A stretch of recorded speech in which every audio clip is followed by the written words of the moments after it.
Perfect. Perfect.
Yeah. Well, all right. Like you always say, welcome, welcome, welcome. Number one sports talking D. We ain't like the Falcons, we won't blow the lead. Look, all we talk is who that, who got cut and who back. Rookies in the vets, players you should look at. It's the sports coma, you don't wanna miss it. Got the pre-game, party, post-game statistics. Get a visit from Sway, maybe DC or 5. It's the hottest thing smoking, Big Q and the guys. Go to YouTube Live, make sure you subscribe. Interviews inside the Saints locker room high. Talk to Drew, Jordan, Zach, Peyton, New Orleans, who that nation. Best believe when I say we bleed gold and black. Ain't a miracle or rivalry could ever hold us back. No, Beastquake, Bounty Gate, let the truth be told. It's the sports coma, all we know is say Super Bowl. Yeah. You're listening to the Sports Coma with Big Q and the guys on the PRO Media Network.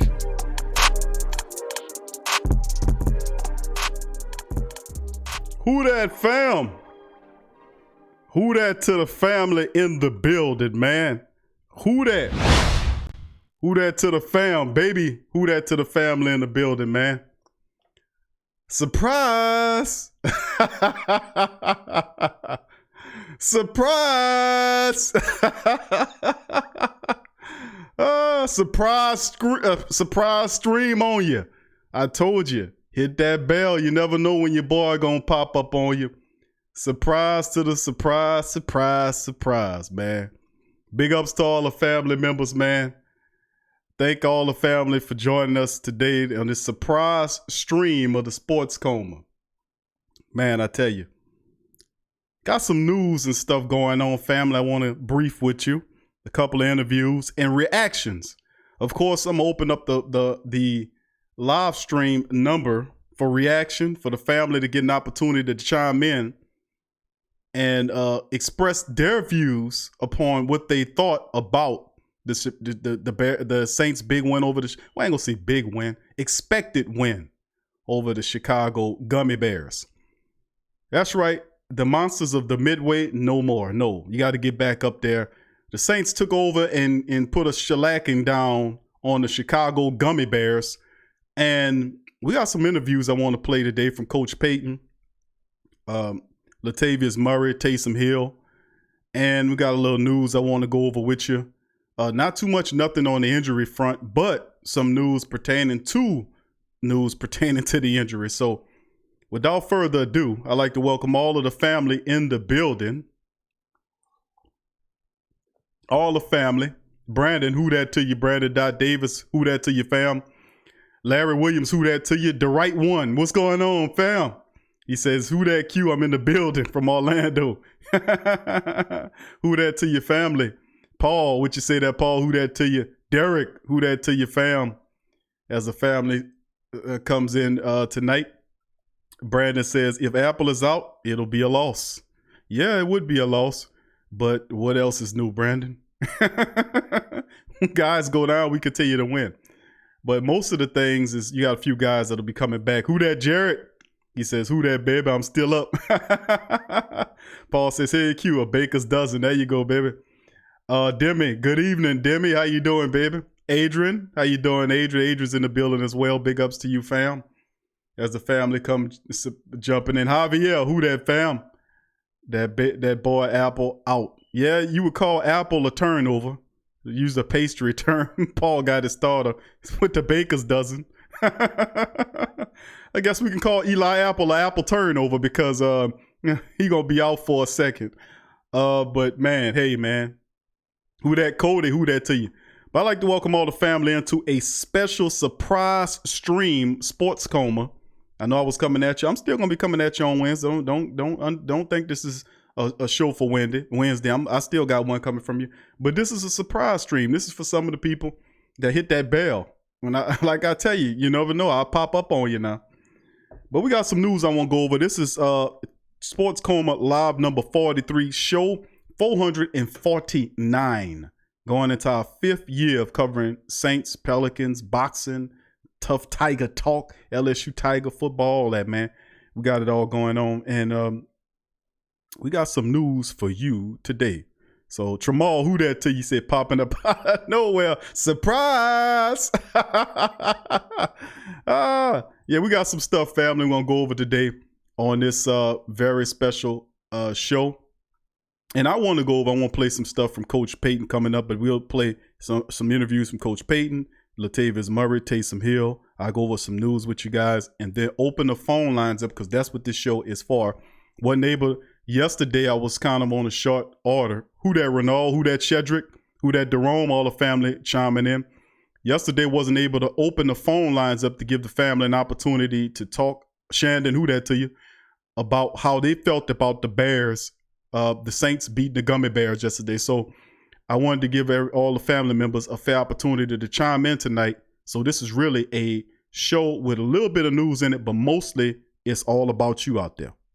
You. Your opportunity to call into the platform, voice your concerns, questions, and comments, and let us know how you out there feel about the Saints beating the Chicago Gummy Bears. So without further ado, let's start it off for Coach Payton's thoughts on the win over Chicago. And this is taken from Coach Payton's weekly conference call. So here's he's talking about starting it off. Is how you think the offensive line played yesterday. Here's the coach. Well, look, I thought last night was one of their better games against a good front. I thought, and I mentioned afterwards, I felt like we did a good job of neutralizing the pass rush to some extent, and it's obviously a difficult team to do that against, and I thought we ran the ball pretty efficiently. So, look, I was encouraged. I thought that was going to be an important part of winning that game. Yeah. Now, how much does that speak to how well they've adapted to the way games are being officiated now? Well, I think there's a handful of things. I mean, I think that's part of it.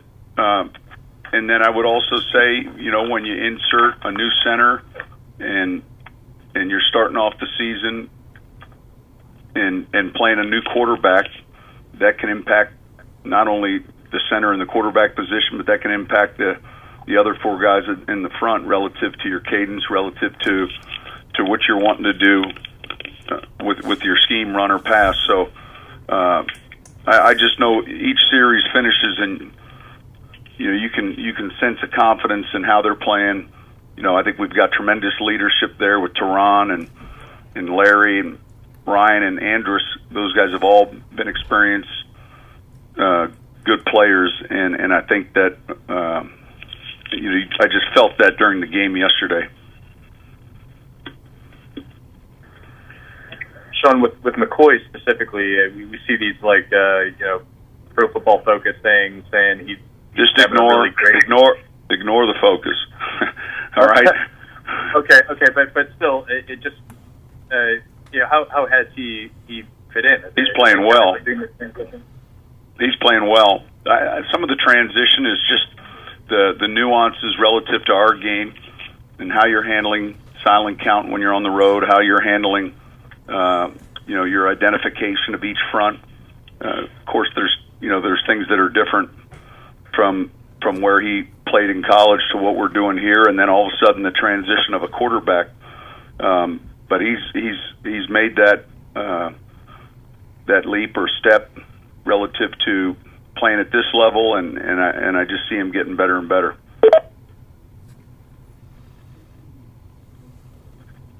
Can you go into kind of the genesis of that option play with Zach Line? He said part of it was because he was at one point an option quarterback in his life. Yeah, we'd run it before. He was a high school option quarterback, and then obviously a halfback at SMU. But quite honestly, it's a play that I learned in Dallas from Bill and Maurice Carthon, a play that they had run, versus a certain short yardage front.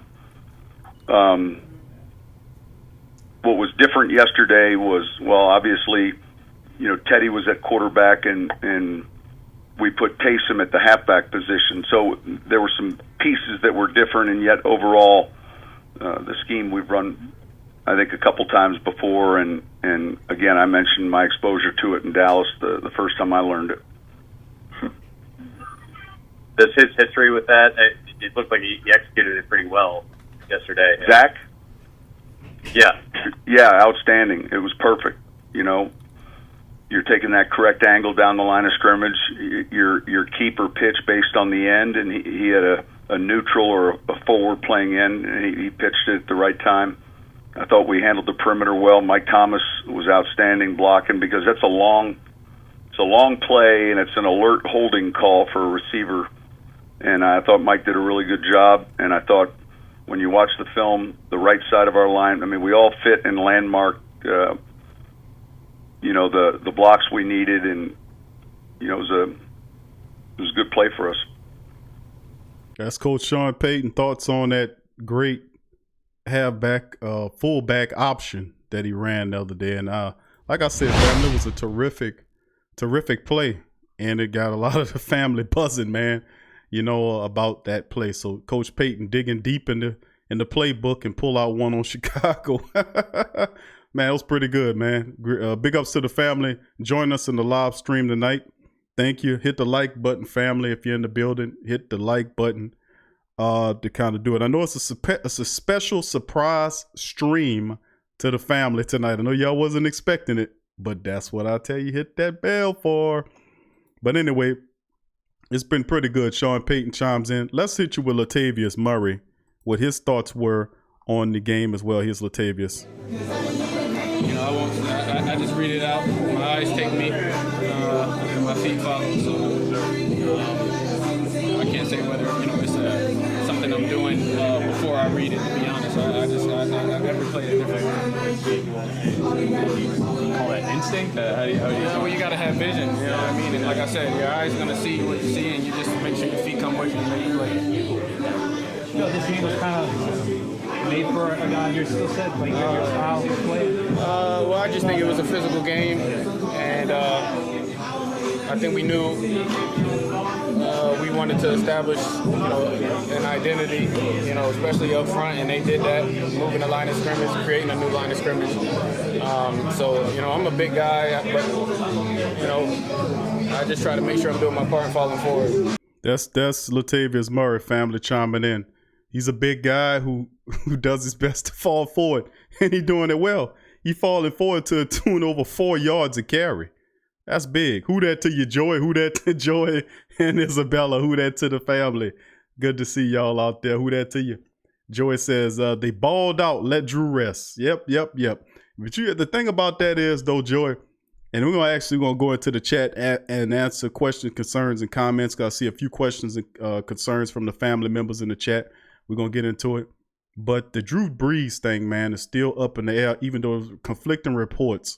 We'll know something more closely with the injuries, as well as the Drew Brees situation on Wednesday, because that's when things kind of wind down and get a little bit more solid. Right now, it's basically up in the air, vapor, a lot of rumors and conflicting reports. I don't like to report on conflicting reports. It's bad information. Some reports saying Drew Brees is ready to come back and they're doing it. Then Sean Payton saying, no, it's not the truth.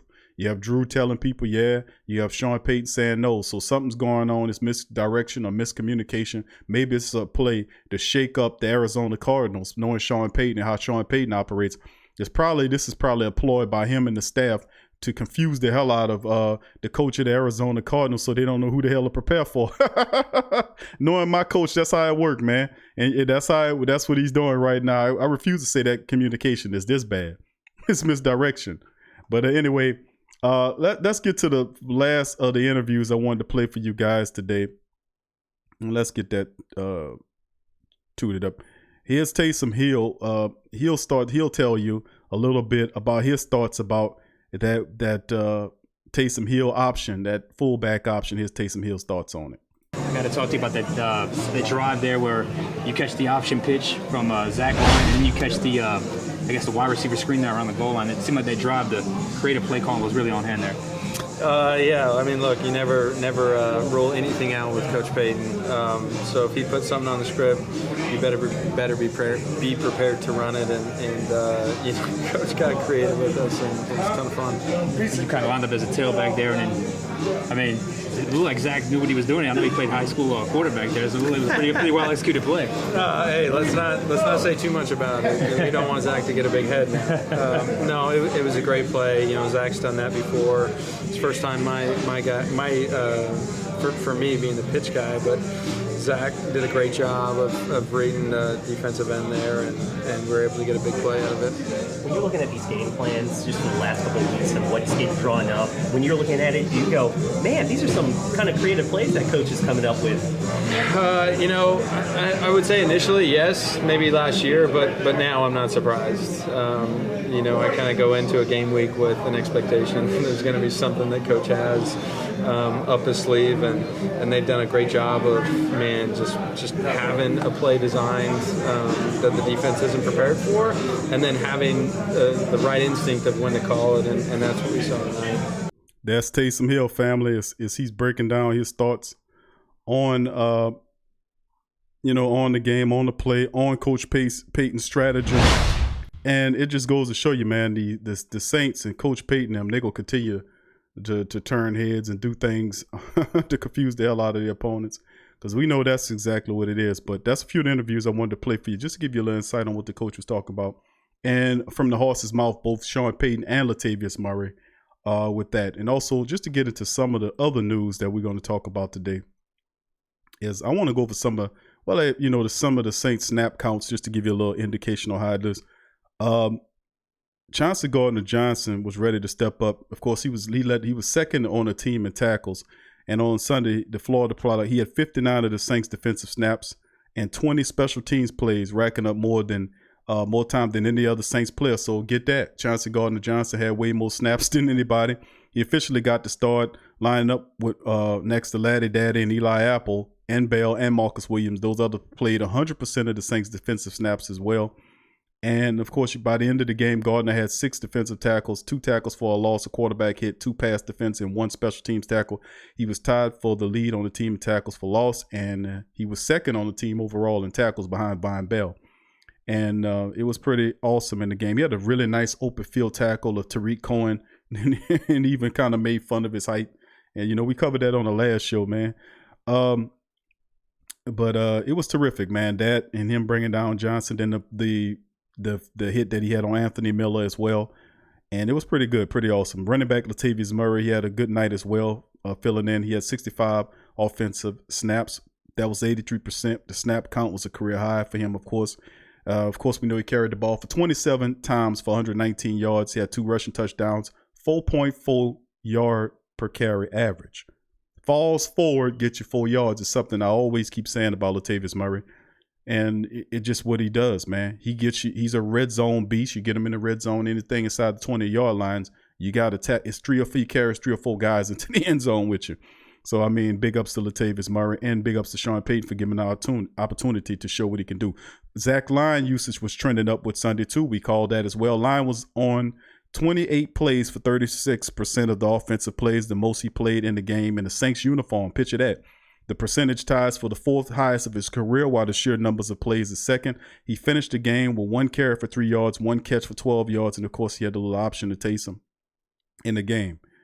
And you looked at players who also got an opportunity to contribute. Zach Zenner got in there. Dan Arnold got in there. Zenner played on 8 snaps for 10%, added 17 special team snaps, contributing 49% of the unit's production.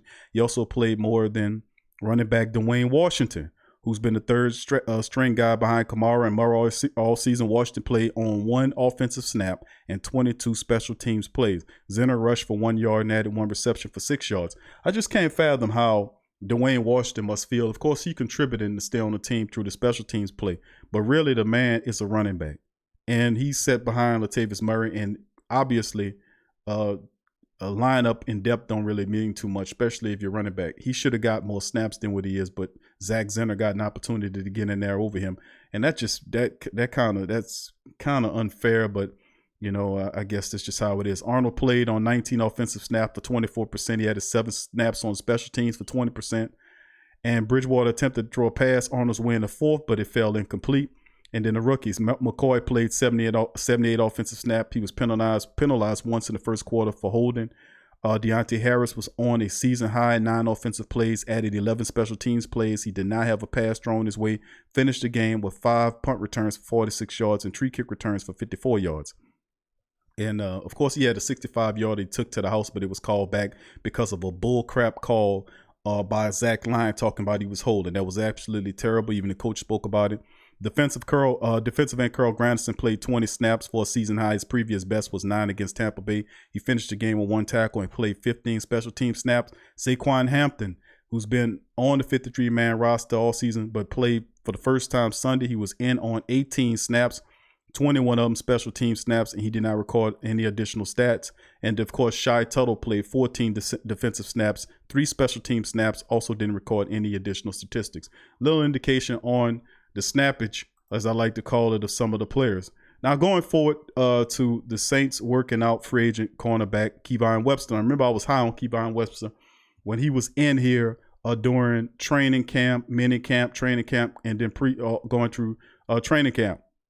I thought he shouldn't have not been cut, but with the Saints suffering a series of injuries to reserve safety JT Gray, who exited the game with the lower leg injury, but remember he did come back. He was exercising on the bike during the game, but he didn't see any more action. Steele is up for grabs. Veteran cornerback Patrick Robinson followed him to the trainer's table later after hurting his hamstring to top it off. Starting cornerback Eli Apple didn't finish the game after having had a minor hyperextension, as it's being called, reportedly believed to be a minor hyperextension, but he's undergoing further evaluations today, so we will know something tomorrow. Additionally, starting nickelback P.J. Williams is suspended for another week. He won't return until Atlanta, and leaving them with just a handful of defensive backs on the roster. 2 experienced, which are Laddie Daddy, Marshawn Lattimore, and Ken Crawley. That's what they have. And then there's Justin Hardy there as well.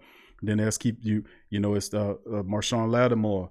There's Chauncey Gardner-Johnson. There's Ken Crawley. And then there's, of course, Justin Hardy. He's there as well.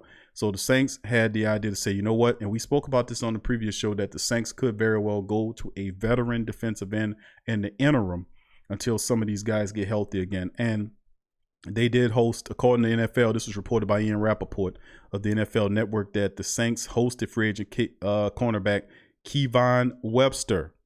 Now, he was saying in Rappaport, this is put out by him, that the Saints are working out Kevon Webster, and he also tweeted other information about other teams as well. Now, you remember Webster spent the summer with the Saints. He had successful. He should have made the team, in my opinion, over Ken Crawley.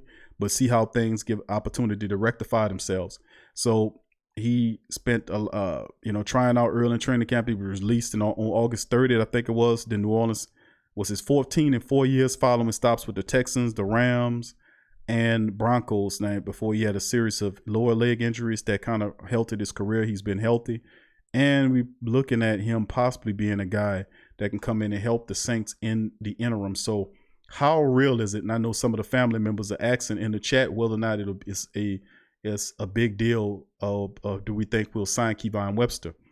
Well, if it's a minor hyper extension, well, if some of these rumor reports are saying by Eli Apple, even if they will get a guy like Patrick Robinson back, I still say Kevon Webster provides a good veteran addition to the team. He'll come cheap, and he's he's an 8-year veteran who is totally healthy, and he has a Super Bowl ring for being with Denver. This is a good player to have on your secondary. To miss somebody and then go get Kevon Webster and plug him into the picture. Are you kidding me? That's superb. I tell you what, that's a lot better than going and get Sterling, what's his face? That dude's so slow he running backwards. You know, the cornerback they used to pick up as a nickel to come in when things would get hurt. Sterling, whatever his name is. I mean, good grief. But Kevon Webster to me is big time, man. I like him. I think he'll be active. But let's go down to some of the families. Comments about it, you know, and speak about it. Said Apple is a big loss. Let's see here what the family is saying here. Let's go here. Just give me a second, family. Let me find where y'all. Who that?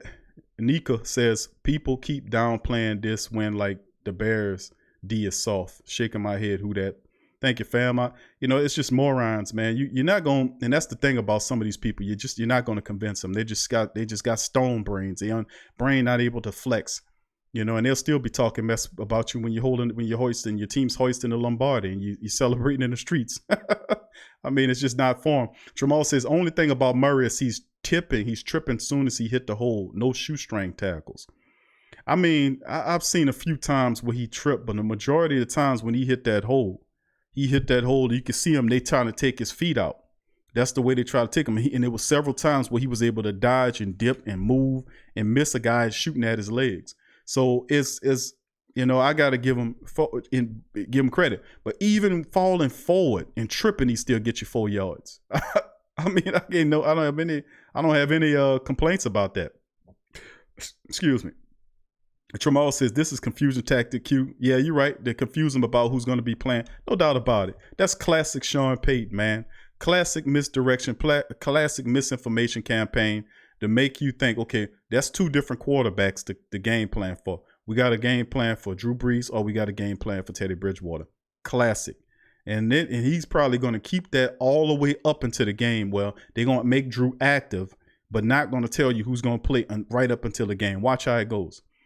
Joy says, this is like playing Foles in the Super Bowl. Even though Carlson went all season, it will just send a bad message if Peyton don't handle this right. I think he will. I think Coach Peyton has got a good game plan with it, and I think it'll work. Javier says Saints should be able to beat Cardinals without Breeze. Week 10, he comes back. That's the mindset that we thinking that Drew should be held out for the next 2 weeks until he's 100%. But according to various reports, Drew Brees I still say he's not 100%. And unless he's 100%, he shouldn't play. So this is definitely a confusion technique to kind of shake up the Cardinals, gain an advantage here. What else would you say, okay, we're going to bring Drew Brees back? Drew tells Troy Aikman, who tells Fox and tells the whole nation that he plans on playing against Arizona. But then after the game, Sean Payton says, nope. That's not true, and I'm not going to answer any questions on it. Is that big communication between the quarterback and how good a relationship Sean Payton and Drew Brees has? Can you believe that? Come on. But Arizona will, though, and that's all that matters. Javier says Saints should be able to beat him. I agree. Stephon he says, should the Saints consider trading for Patrick Peterson? I wouldn't go that far, bro. Besides, this goes back to like trading for Jalen Ramsey, trading for this person. If you can remember what they wanted when the Saints were interested in getting Patrick Peterson a couple years ago, remember what they wanted for him. They wanted 2 first-round draft picks, and there's no way the Saints going to give up 2 draft picks, especially 2 first-rounders, to get Patrick Peterson. Although it would be nice to have Peterson and team him up with Marshawn Lattimore, that would be awesome. But at the end of the day, I still say no because I don't think they surrender that draft capital. Saints will not give up 2 first-round draft picks to land Patrick Peterson. I'm just keeping it real with you. With all of these players that they got to sign, Drew Brees, Teddy Bridgewater, Then you have other defensive players, Demario Davis. It's just too much, and I just don't think they'll do it. I know they'll be able to get most of these guys under contract, but you still want to have some picks to be able. Remember, getting draft picks and drafting guys to replenish your team is the cheapest way that you can use. It's way cheaper than free agency, and getting not only that, but we the best at right now. We're getting that talent, but we really shine supreme when we get undrafted talent. That's when we really show up big. Thanks for the question, Stephon. Who that Nika says Saints 49ers getting pushed back to Sunday night football. Sunday night football. I'm sorry. Saints 49ers getting pushed back to Sunday night football. Haven't heard that one yet. Who that? But we'll look into it. But I wouldn't be surprised if they put them on Monday night, because that is must-see television. But that's a ways away. And basically, that's good vision if they're looking at that one, because that matchup could very well be for the number one spot in the NFC.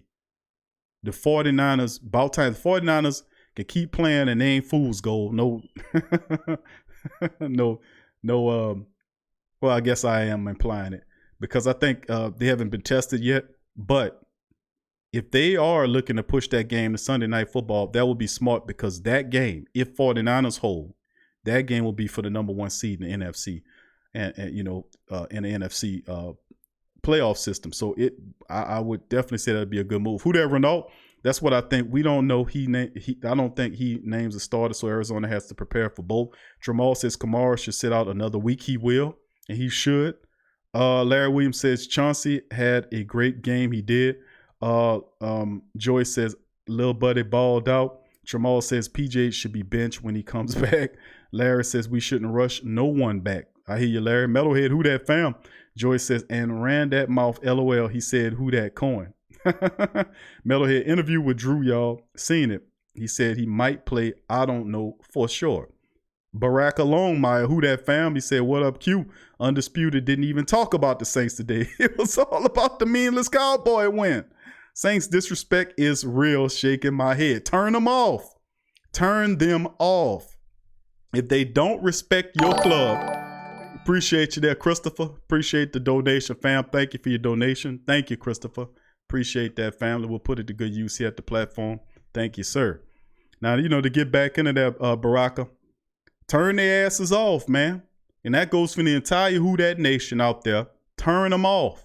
If they're not talking about your team, you don't want to hear about the Dallas Cowgirls. You beat the Dallas Cowgirls. You sitting up there 6-1. Them people just broke a 3-game losing streak by beating a struggling Philadelphia club. Philly struggling all over the place too. Turn them off. Turn them off, family. Turn them off, and turn the Sports Coma on, and turn other platforms like that on, family. Big up the people that big up the Saints and big up you. That's what I can say. But appreciate you there, Baraka. Kyle, who that Kyle? Barack also says, my bad, Q. Who that Nation, stand up. I got you, baby. Ain't no bad. It's all good here in the fam. Derek, who that? He said, I tried. He said, hold on here, Derek. Let me get you there. He said, I tried to tell y'all CGJ was going to step up. He's a chess piece that can be moved around in that secondary wherever he's needed. He did it at Florida. That's right. I remember tapes of watching him, because he was a problem when LSU was playing. He was a major problem for us when LSU went down there to the swamp last year to play him, and he was causing problems then. And I remember, I said, you know what, I'm going to remember you, because he was flying around in that secondary, making plays all over the place with that fast defense. And I remember Chauncey Gardner-Johnson, no doubt about it. You're absolutely right. Fantastic player. Remember, Von Bell came out the same way. Von Bell had that speed. They were looking at playing him at the nickel position when he came out. And ultimately he settled in at the safety position, but he had similar traits. But this guy here is bigger, faster, more of a corner than safety, but he got a safety mentality, but really talented player, man. Big ups to Chauncey Gardner-Johnson. First start, second on the team in tackles behind Von Bell. So that just goes to show you how these guys are doing the thing. Who that? Nika says, no Breeze, Kamara, Cook, or Smith, and they still put up 36 on that defense. Should have been close to 60. Remember Ted Ginn Jr. dropped the touchdown. That's 7. The Deontay Harris punt return that was called back by a garbage time penalty, that was 14. The Latavius Murray run to the outside for a touchdown was called back because of a holding. That's 21. And they had 2 field goals that they missed. They left out there. So that's 21 plus 6. You see what I'm coming from, family. They scored. They could have put almost 60 points on these fools. The referees were responsible for taking 2 scores off the board from the Saints. They tried to help the Bears out, but it didn't help out at all. The Gummy Bears were in trouble. Let's see. Jamal says, how long is Apple out? Still undetermined on that, bro. He went and did testing today, so you won't get the report until tomorrow. And we'll have more of a fixed and definite concrete injury report by Wednesday. That's usually when it happens, when you know exactly who's who. But an indication showing you that if the Saints are talking to and trying out Kevon Webster, somebody is not going to be ready to go next week. And if I had to look at all 3 of them and said between Apple, Gray, and Patrick Robinson, who was going to be who's not likely to play next week, it'll be Eli Apple. So if I bring in one guy, more than likely those other 2 guys should be fine. That's just my thinking and how I kind of go over it.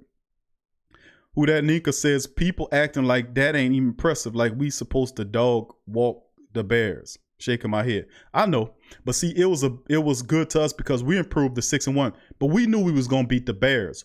But really what it was impressive about me, and most people understood last night when I was animated, was the fact that the Saints are doing this without the people that say that they say that we need to win games. No Drew Brees, no Alvin Kamara. And remember, these guys are some of the best at their positions. You have Drew Brees, a Hall of Fame, Alvin Kamara, all-purpose everything, all-pro everything. You got Jared Cook, who's one of the top 5 to top 10 best tight ends in the game, who was brought to fill in the gap for the Saints. Saints paid him heavily. Remember, he chose the Patriots to come to the Saints. We did it without him. And P.J. Williams, who was playing stellar at the nickel, he was removed. So 4 of your key personnel members, 4 of your key Saints personnel removed. All you did was win in there. And not only dominated them, you beat them, dominated them in their building, and shut everybody up. And see, that what made it even more impressive. But despite the 4 individuals that I mentioned that was not there, you beat them in their building where they're supposed to have the edge. And you took away from them what they like to do. And you should have heard the press conference when they were having Matt Nagy up there, when the Bears, when they was getting on him, talking about why you wasn't running the ball. The lowest run totals, I don't know how long, decades. The Saints, see, that's what the Saints do to you. But I knew it was going to be a long day for the Bears when they try to put Tariq Cohen out there ahead of Jordan Howard. Wrong move. Like, we couldn't guard against a speedy run back, and the only thing we did was chop them down. And really, only before they got those garbage time scores, the only really score they had was off the kick return, which is a flub on the special teams, who missed field goals and all this other kind of stuff. Special teams struggled, but we still won the damn game. You know, it's just big ups. We can't be faded because the mentality of the team is carrying past. The willpower mindset of the team is dominating. That's how people beat other people in competitive sports across the world, in everything. It's the power of the mind. If you're facing somebody that have a more focused vision and determination and willpower, you can never beat them. That's how, like, we go to war with some of these countries. They don't even have guns. They're throwing rocks at tanks. You will never beat them type of people. You go in there with big tanks and all this kind of stuff, and them people throwing rocks. You seen that footage before? They throwing rocks at the tanks. You know that's a futile gesture, but it's just when a person, all they have to do is to throw rocks at tanks, you'll never defeat them type of people.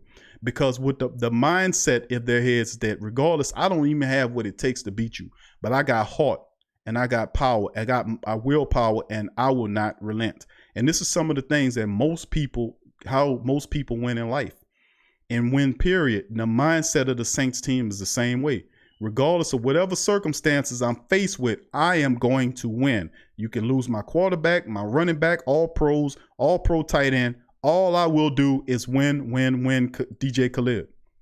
DJ Khaled. Tramal says Sterling Moore. Thank you, Tramal. That's what I was thinking about. Sterling, whatever his face is. You know, that guy was so slow he was running backwards. But, you know, but Kevon Webster is a definite upgrade over him, man. I'm glad to have Kevon in the fold waiting to come in, you know, to do it. So thank you, Renault, as well. Who that says Chauncey Gardner-Johnson balled out, no doubt about it. Hold on, he had scrolled on me, family. Give me just a second. Kyle Davis. Hold on, Kyle, I'm going to read in the front. Let me just let the family know that the lines are open. The call-in lines are open, family. They've been open for the last 15 minutes. I was just going over your topics and your chat. But reading the news, playing the interviews that's done with, the lines are now open for you to call in and talk about how you feel about the win or the disrespect that they're showing us. Whatever's on your mind to talk about with the black and gold, the lines are open so you can talk to your boy Big Q on air. And the number's 504-475-4482, 504-475-4482. Feel free to call in. The lines are open. So please kind of call in. We can't have too many long calls. So I want to give everybody an opportunity to kind of come in and have an opportunity to get in and speak to the nation and talk to the family and kind of express themselves about this win. Like I often say, that it's cheaper to talk to me than to get to express your views and blow off some steam here on the platform than to pay your therapist. And I don't need no. You don't need to. When you call me and talk to me, we don't need no insurance. Oh man. Anyway, let's keep it going, family. Kyle Davis, who that fan, said Ben Watson catching everything from Brady, but couldn't catch none from Breeze. Peace be with you, brother. Time for him to go. But we already knew Ben Watson had that one fantastic year with the Saints. But Ben Watson, truth be told, always was like that. He was always inconsistent. He'll catch difficult balls but drop the easy one. That was the thing that really upsetted me about Ben Watson. And I really like Ben Watson. But I was like, Ben Watson is not the focused player. What do you be thinking about on the field when you're dropping all these passes? You don't be tuned in. You're dropping easy passes. But you drop the easy ones, but catch the hard ones. Come on, man. Focus on what you're doing. That used to get me upset. But Ben Watson was a good dude. I appreciate him for what he did for the Black and Gold organization. And I don't even know if he's still with Tom Brady and them. Didn't they cut him? Joy said it was in regards to Breeze coming back. He probably feels like his hands 100% on them pain meds, but no way. It's been like 3 weeks, LOL. Yeah, I know. It's one of them things, bro, where you got to decide on, how is it going to work out, but we got to call. What's going on, fam? You're talking with Big Q in the Sports Coma. Who am I speaking with? Yo, bro, it's DJ. What up, DJ? How you doing, bro? I'm done for the girl. How you doing today? I'm good, bro. The Saints kicking butt, bro. We 6-1, bro. I couldn't ask for no more than that, fam. Me too. Yo, like, did you know with all the missed points that got called back, we all know that we could at least put up 50 to 63 points? No doubt about it. No doubt about it. We could, bro. Like I just ran over it. I just went over the fact that Teddy Ginn Jr. dropped the touchdown. That was one. Deontay Harris's kick return that was bull crap was called back. That's two. The Latavius Murray run, which he ran into the end zone, was called back because of holding. That's three. That's 21 points. Plus the fact the Saints missed 2 field goals. That's 6 extra points on top of that. So, yeah, if you add all of those, we could have very well beat this team. The score would have been way up there, 60 to like 10 or something. It's amazing. I got a good question and a statement. The question is, do you guys think that Breeze will come back next game? And my statement is, I hope Zion get well and don't bow down. That's right. 6 to 8 weeks on the Zion thing. We kind of figured that though, DJ. When they say he'll be out weeks, I kind of say weeks and safe be bet. They say 6 weeks he should be fine, but 6 to 8 weeks, which is basically 2 months. And 2 months of keeping him out, which is fine. And we said that then we did the Pelican post game report. The last Pelican post game report, that was the same day that when Elvin Gentry addressed it, and we played some of that there. So we on the Pelican post game report, we covered that and we spoke about Zion Williamson. I say, man, this guy is going to be out for a while, but the Pelicans going to be fine because they're depth. They got that depth. Then the next game when they played the Knicks, I gave 3 different options or scenarios who Elvin Gentry was going to play in place of Zion Williamson. So they have depth. And that's something was going on really hard last year, was the fact they didn't have enough hype. They didn't have enough athleticism. They had too many undersized players. That it's like they took everything that we were saying on that podcast, except for getting rid of Elvin Gentry. They took everything we said about the Pelicans, and they did it, listened to it, and went out and executed it. Everything. Only thing they didn't do was fire Elvin Gentry. They did I said it all. You need to get this guy out of here. You're not athletic enough. You don't have enough shooters. All that. This like them guys went and word for word did everything except for get rid of Elvin Gentry. I tell you, man. But as far as your other question, which was, what's this, the other question you was talking about with the Saints? DJ, I'm sorry, I got all on my spiel about Zion. No. Do you think Drew Brees will play in the next game? Because he's talking about if he's ready and he's going out there. Well, that's the thing. We covered that earlier too. I think this is smoking games by Sean Payton, because think about it. The relationship that we know Sean Payton and Drew Brees has is stellar. These guys are inseparable.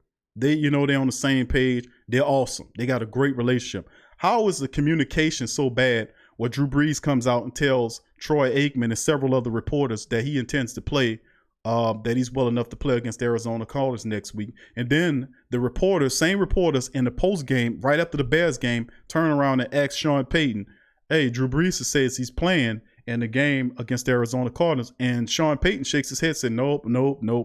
It's not this, it's not that. That's not true. And I'm not taking no more questions. Sorry. Okay. What's going on here? How could a communication be that bad between two people who don't have bad communication? Unless this is a ploy by Sean Payton to throw off the Arizona Cardinals team, so they're forced to prepare for both Teddy Bridgewater and Drew Brees. So they don't know. They forces them to double prepare for either one of those guys. So it's a ploy, I think, by Sean Payton them. And we covered it in the show. A lot of the family in the live chat agree with me that this is just smoke. This is one of the Sean Payton stratagems to get the over advantage over the Arizona Cardinals here. I personally don't think he plays. I'm gonna just say that, DJ. I don't think he will play. I think he will still sit, even though he might come out. I'm telling you, they're going to go out through the whole dress rehearsal. He going to come out. He going to have a uniform on and everything. I would be really surprised if they allow Drew Brees to start this game and play this game. You got a quarterback that is winning, is 5-0. There is no reason why you need to upset the apple cart and bring Drew in right now when if he can beat the Chicago Bears, if he can beat the Dallas Cowgirls, if he can beat all the Seattle Seahawks, if he can beat all these teams, he can deal with the Arizona Cardinal team. No disrespect to Arizona, but he can deal with an Arizona team and then turn it over to you with the Saints at 7-1, and you take them the rest of the way and kick some Atlanta Falcon tail after the bye week. Okay, my last question is, because I know you got other callers trying to call in. Let's just say, do you really start Drew Brees, like put him out there and say, look, you're starting? Or do you play Teddy Bridgewater and ease Drew Brees in now? My mentality is even though I give the appearance that I let Drew dress and have a helmet and all that, I just wouldn't play him. I will not play him until after the bye week. Now, what I will do is I'll tell you this: he'll be on the active roster. He'll be active for the game, but he would assume the third quarterback position. He would be my emergency quarterback.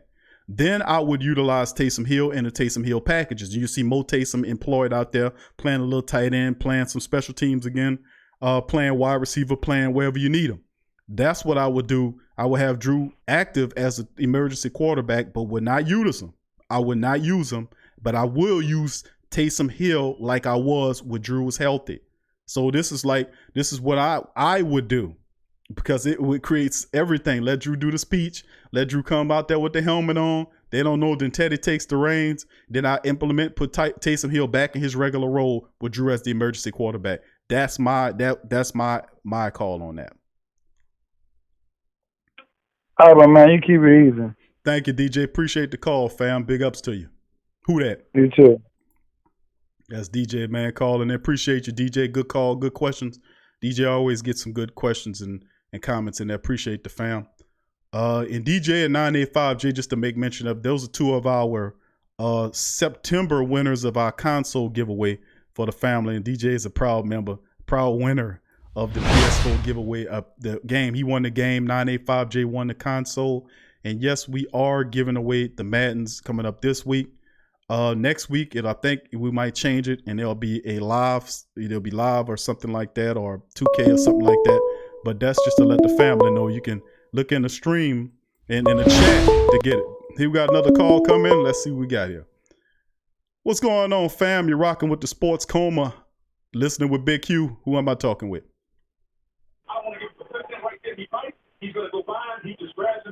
What's up, fam? You're live on the air. I can hear you. Can you hear me? What's going on, Big Q? This Kyle Davis. What's up, Kyle? How you doing, my man? Man, I'm doing all right. How about you? Bro, I'm doing terrific, bro. Saints got a win. We 6-1. We stumped some gummy bears. I mean, what more can I ask for, bro?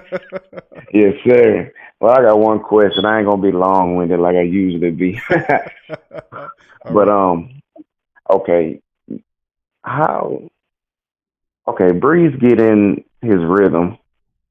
Do you think Sean Payton will hand Breeze, like, hey, do what you do, or you think he would still incorporate his new plays like he does Teddy with Drew Brees? How do you think that's going to work out? Because he's been creative since Drew's been down. Do you think he'll be like, okay, Drew's here, so I can chill back like I usually do, or he's going to be like, hey, I'm the coach. We're going to incorporate some new things with you, Drew. How you think that's going to work out? I think Coach Payton's created enough where he'll keep the ball going. You know what I'm saying? He'll keep the party going. And we digging deep. Like we going back to that fullback option to Taysom Hill. A lot of people lit by that because that's something that Sean Payton used a while ago, like he said in the interview. But it was one of those type of plays that we didn't see in a long time. And I'm thinking you'll see more of those type of plays come from Sean Payton. This is still a lot of trickeration we haven't seen. We haven't seen too many of the reverses, and we've seen a couple of flea flickers they tried to do to no avail. But Drew Brees he's a lot better at doing the flea flicker play than Teddy Bridgewater, who's known to stare receivers down. So it'd be some of those plays where you could Drew will institute the pump fake. Notice Teddy Bridgewater doesn't pump fake that much. And I say that because Teddy doing the punt fake is a way to throw the safeties or the DBs off to make them think you're gonna throw to the left. You pump fake that way, they kind of move that way. You freeze them, and then you go back to the right side. Drew's a master at that. So what I'm saying is some of the plays the Saints are running with Teddy Bridgewater, they look kind of plain Jane, you know what I'm saying? But when those same plays are ran by Drew Brees, he get the maximum out of it because he knows how to operate them. He knows how to punt fake. He knows how he do all of the cadences and all of the emotions, the actions. Drew Brees is just a master at doing that kind of stuff as opposed to Teddy. No disrespect to Teddy, it's just Drew has those little nuances around him. He make regular plays that TB running look a lot better, because he just got a handle on it. So I can see some of them going back to the plays that Drew's comfortable with, but I can also see Drew sitting there watching on the sideline, watching those plays that they don't run with him or how he can improve. That's how Drew Brees is. Remember when he was sitting down, you seen him, he wasn't even dressed with his uniform on. He was still looking at the pad, seeing how plays run. He's in his head, he's going over those plays as well. So I can see a mixture of both, Kyle. They're using plays that Drew's comfortable with and some of the new plays that Sean Payton has dialed up since Teddy Bridgewater's been sitting in that seat. Okay. Yeah, I can see it too. Yeah, because he definitely has the eye of the tiger. Every shot the camera get on Drew Brees, he just licking his lips, licking his hands like he usually do. Yep. Licking his fingers like, hey, I'm about to get in here, tugging on his shirt like he still got the pads on. So all actions say he ready. All actions say he just ready to get out there. But yeah, Big Q, that was just my only question. I know they got other people on the line, but who that, Sam, and peace be with y'all. Same to you, Kyle. Appreciate the call, my man. Who that to your fam, and be safe and peace with your family. All right. Peace. That's Kyle Davis, man. Appreciate the call from Kyle. Big ups to the fam, DJ and Kyle chiming in, the family chiming in, giving their thoughts on the game. and questions, concerns, comments, family. Remember, this special show is for the people out there. This is a live call-in show. Last show, I couldn't open the phone lines. We didn't have that much time. It was kind of late. But tonight, we have time. I'm opening up the lines. The lines are open for the family to call in. Get your call in. Questions, concerns, comments, whatever you got to say about the Saints. What do you think? How you think Sean Payton should handle the quarterback situation? Do you think that this is a misdirection play by Coach Payton to allow the misinformation to get out between Drew Brees starting against Arizona versus Sean Payton said it's not? What do you guys think about it? The lines are open, 504-475-4482. Chime in, spit your game, talk about what you feel that the Saints need to do to get a win against Arizona. That's coming up. What do you think about the injury situation? A lot of topics to talk about. What do you think about the Saints looking at Kevon Webster? Do you think that'll be a good move? Should they make a trade for somebody? What do you think? Not what I think. What do you think? I want to know what you think. That's what this show is about for tonight for the family members. Call up 504-475-4482. Thank you, DJ and Kyle, for your great commentary. Here we go. We're going to get back into the live chat and go over some things here. JCL Systems, who that to your family, said the 49ers are overrated. Thank you, JCL Systems. Who that family? If you're not a subscriber there, JCL, please subscribe, sir. We are the Sports Coma, the Black and Gold Nation, the most intelligent Saints fans that you will ever meet here in this is on this platform. Intelligent. Not sensitive or kind of not intelligent Saints fans, but really brilliant Saints fans who have critical thinking. So subscribe, family. Join the family today. Christopher Massey, thank you for your donation, sir. He says, how could the Giants be so wrong about Eli Apple? Not seeing his potential and the fact that he needed a change of scenery. Same situation with Jalen Ramsey almost. Like Jalen Ramsey needed a change of scenery. Got sick of losing in Jacksonville. Went there to the Rams. Expect good things from Jalen Ramsey. The Saints situation was perfect for a guy like Eli Apple. His familiarity, he's an Ohio State Buckeye guy. You have several of those guys on the team. You got at least several of them in the secondary. He felt right at home when he got here. Marshawn Lattimore is a guy that's a Buckeye. So is Von Bell. He got right in here and felt right at home. You know, and like a lot of people was getting on Eli Apple because of last year. But you got to remember, he came in the middle of the year. He had to sink in, learn the system. Look what has happened when he had an opportunity to have a full camp. He was able to get just right into it, and you see him really mirroring Marshawn Lattimore. And Marshawn Lattimore is the type of dude, just to put it out there, like my dog Scoop says, Laddie Daddy. He's the type of dude, man, that'll teach you some game. He'll show you some stuff. He ain't one of them dudes that's going to hold it to himself. Just ask Justin Hardy. And Justin Hardy should be a guy the Saints put ahead of Ken Crawley. No disrespect to Ken Crawley, because I think Ken Crawley he's benefiting from being in that locker and getting that instruction, because he's not the only guy that's improving for being in the Saints secondary. A lot of these guys are teaching each other and showing each other so they can stay on par. That's like the starters are in there and they're just like, I'm only caring about me. No, those guys are teaching those guys behind. It's a family feel, I'm telling you. And that's terrific. And Eli Apple turned into a really good cornerback opposite of Marshawn Lattimore, the perfect cornerback. And I really do think Eli Apple will sign back with the Saints. He'll take a deal to stay here because he enjoys playing here. Top-notch cornerback, really good cornerback. Not as good as Marshawn Lattimore, but imagine how good these two guys can get if you keep them together for the next 4 or 5 years. I mean, seriously, they can be really awesome together, like they've been playing this season and later on in last season. Just more of the same. So, yeah, they got it terribly wrong, but we got it right. We got a really good cornerback opposite of Marshawn Lattimore. Travis Wharton, who that to you, Travis? Adrian says, thank you, Christopher, for the donation. DJ, hey, Big Q, appreciate you, DJ, with the call. Paul says, hey, family, Sheldon Rankins is a quiet storm on the D-line, getting double teamed a lot. Malcolm Brown's taking a lot of pressure off of him because they used to double him down. Not so much with Tyler Davison going. You got to pay attention to Malcolm Brown and Sheldon Rankins in the middle. Then Dennis Allen does a good job of rotating them guys out and bringing David Onyemata in, keeping him always fresh. So you always got a constant pass rush or power coming at you. It's unrelenting. That's what I was saying. Pass rushing in waves and waves and waves and waves and waves. That was the idea, to keep coming at you unrelenting. And that's what the Saints defense does to your offense. They don't take a break off. They just keep sending guys at you. They just keep coming at you.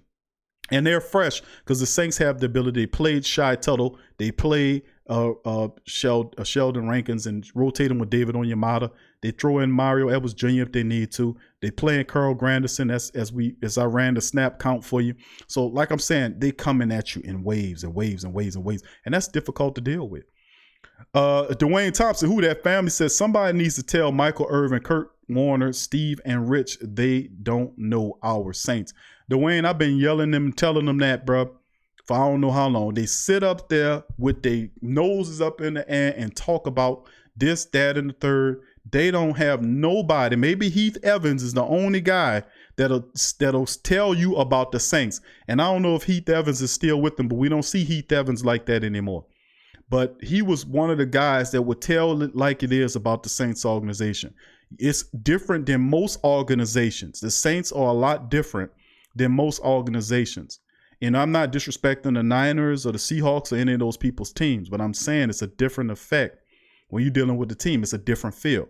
The Saints and the environment, like team, and it's not just me saying it. Players say it all the time when they come down here. Not too many people meeting their players in the rain after a loss, coming out of the airport, waving at them, saying keep their heads up. This was a pouring down thunderstorm, and they got black and gold faithful at the airport with umbrellas waving at the players coming in the airport, and then they got them at the drive down the airline drive when you pull up in there. They standing up at the sign waving at them saying keep your head up with signs in the rain saying we believe in you.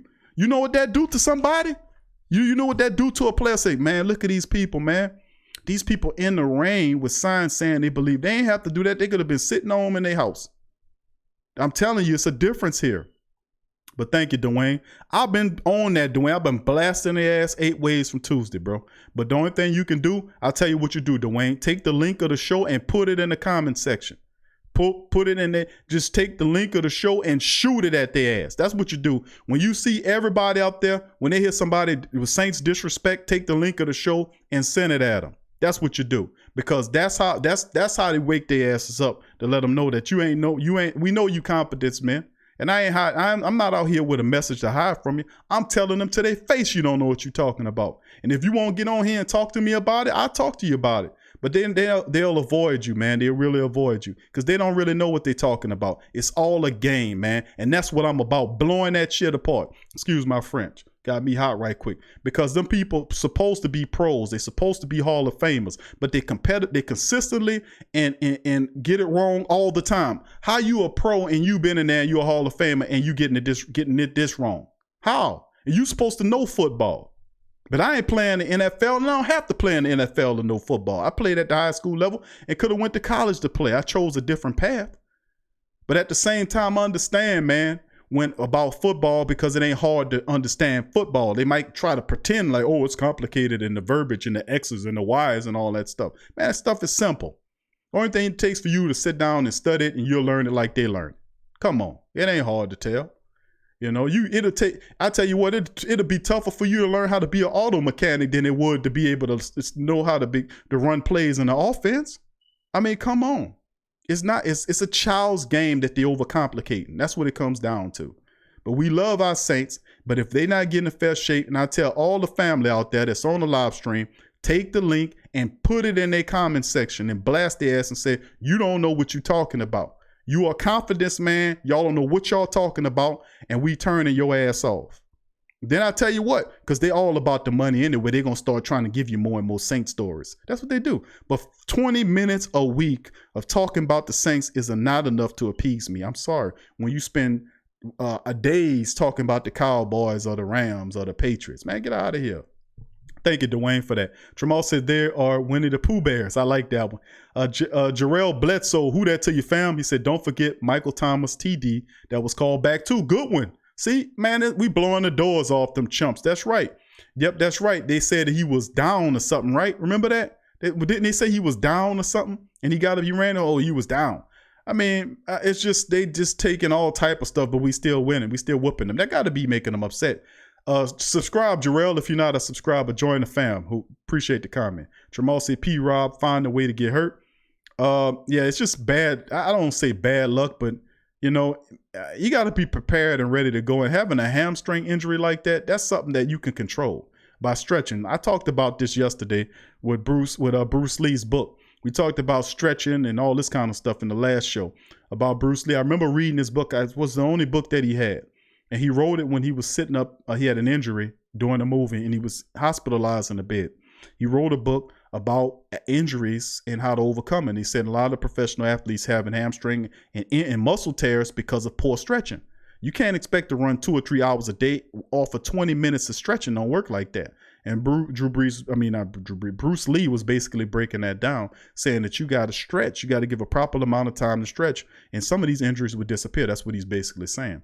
So P-Rob finding we get where Tramal, that's kind of his fault, that hamstring stuff. He was inactive, just standing there. You got to be ready to go. Derek says, Christopher Messer, love to support. Who that? Thank you there. Tory Ice, who that, baby? Said, trade deadline in a week. Breeze will find another 3 years. Will sign another 3 years. Teddy wants starting soon. What's the move?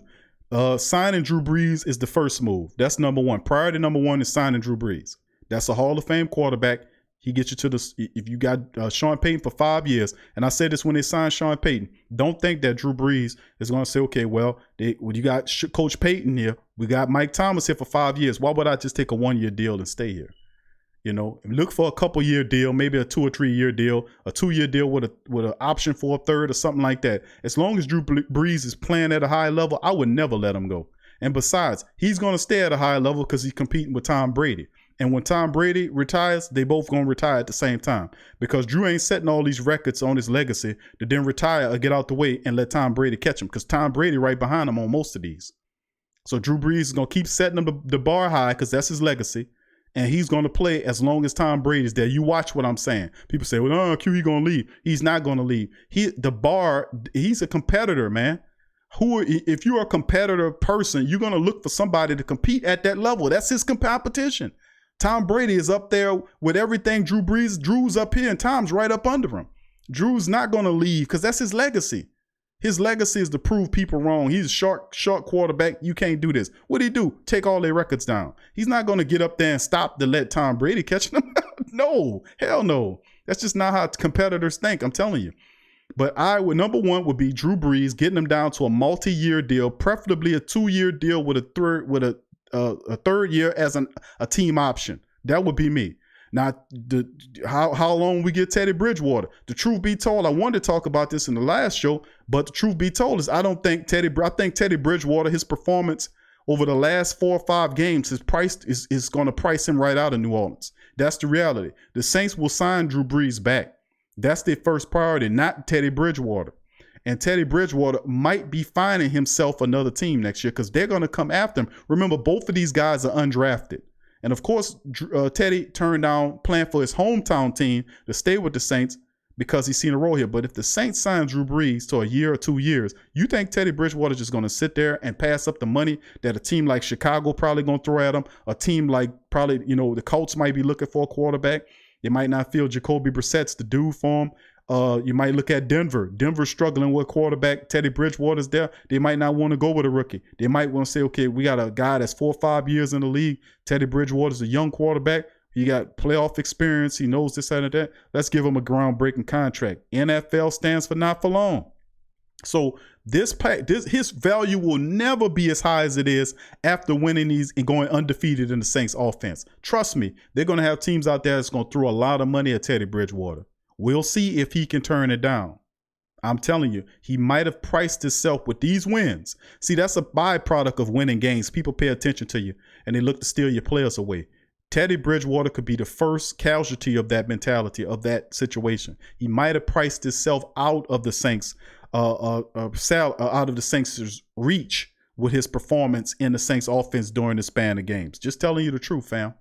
Just telling the truth. I wanted to talk about that yesterday, but I was like, nope, I'm going to hold that until after because we had a lot of stuff going on with the injuries and the fact that they beat the Gummy Bears and all that kind of stuff. But that's just the thinking on it. Thank you, Tori. Tramal says they all picked against the Saints on the NFL game show, morning show. Tramal, do what I said, like I told my boy Dwayne.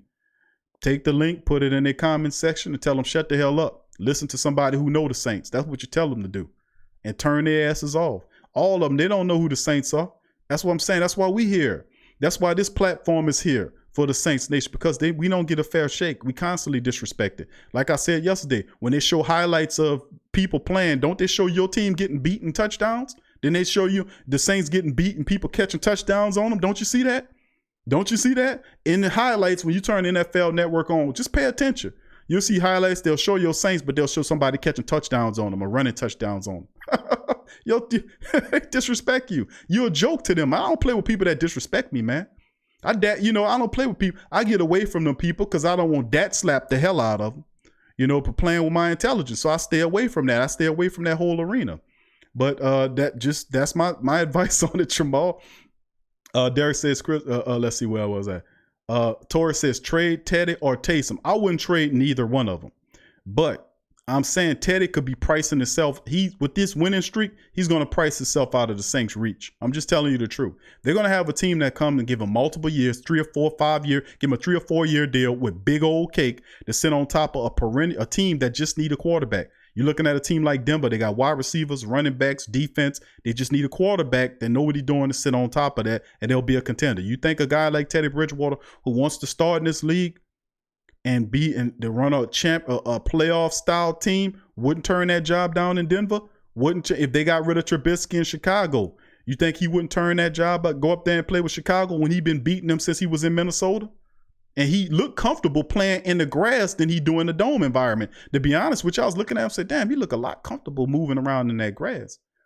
So I'm just saying, man, I'm just telling you what I see, fam. That's all I can do, Kyle says, Rex Ryan said the 49ers are the best team in the NFC right now. People just saying anything nowadays. Rex Ryan's a complete moron and an idiot. When he said that, Kyle, he was probably drunk as hell when he did that. Because that's how him and his crazy brother do. They get drunk and get into bar fights and all that. Go look up that footage of the twins, the Rex twins fighting in the bar. Drunk as hell fighting in the bar.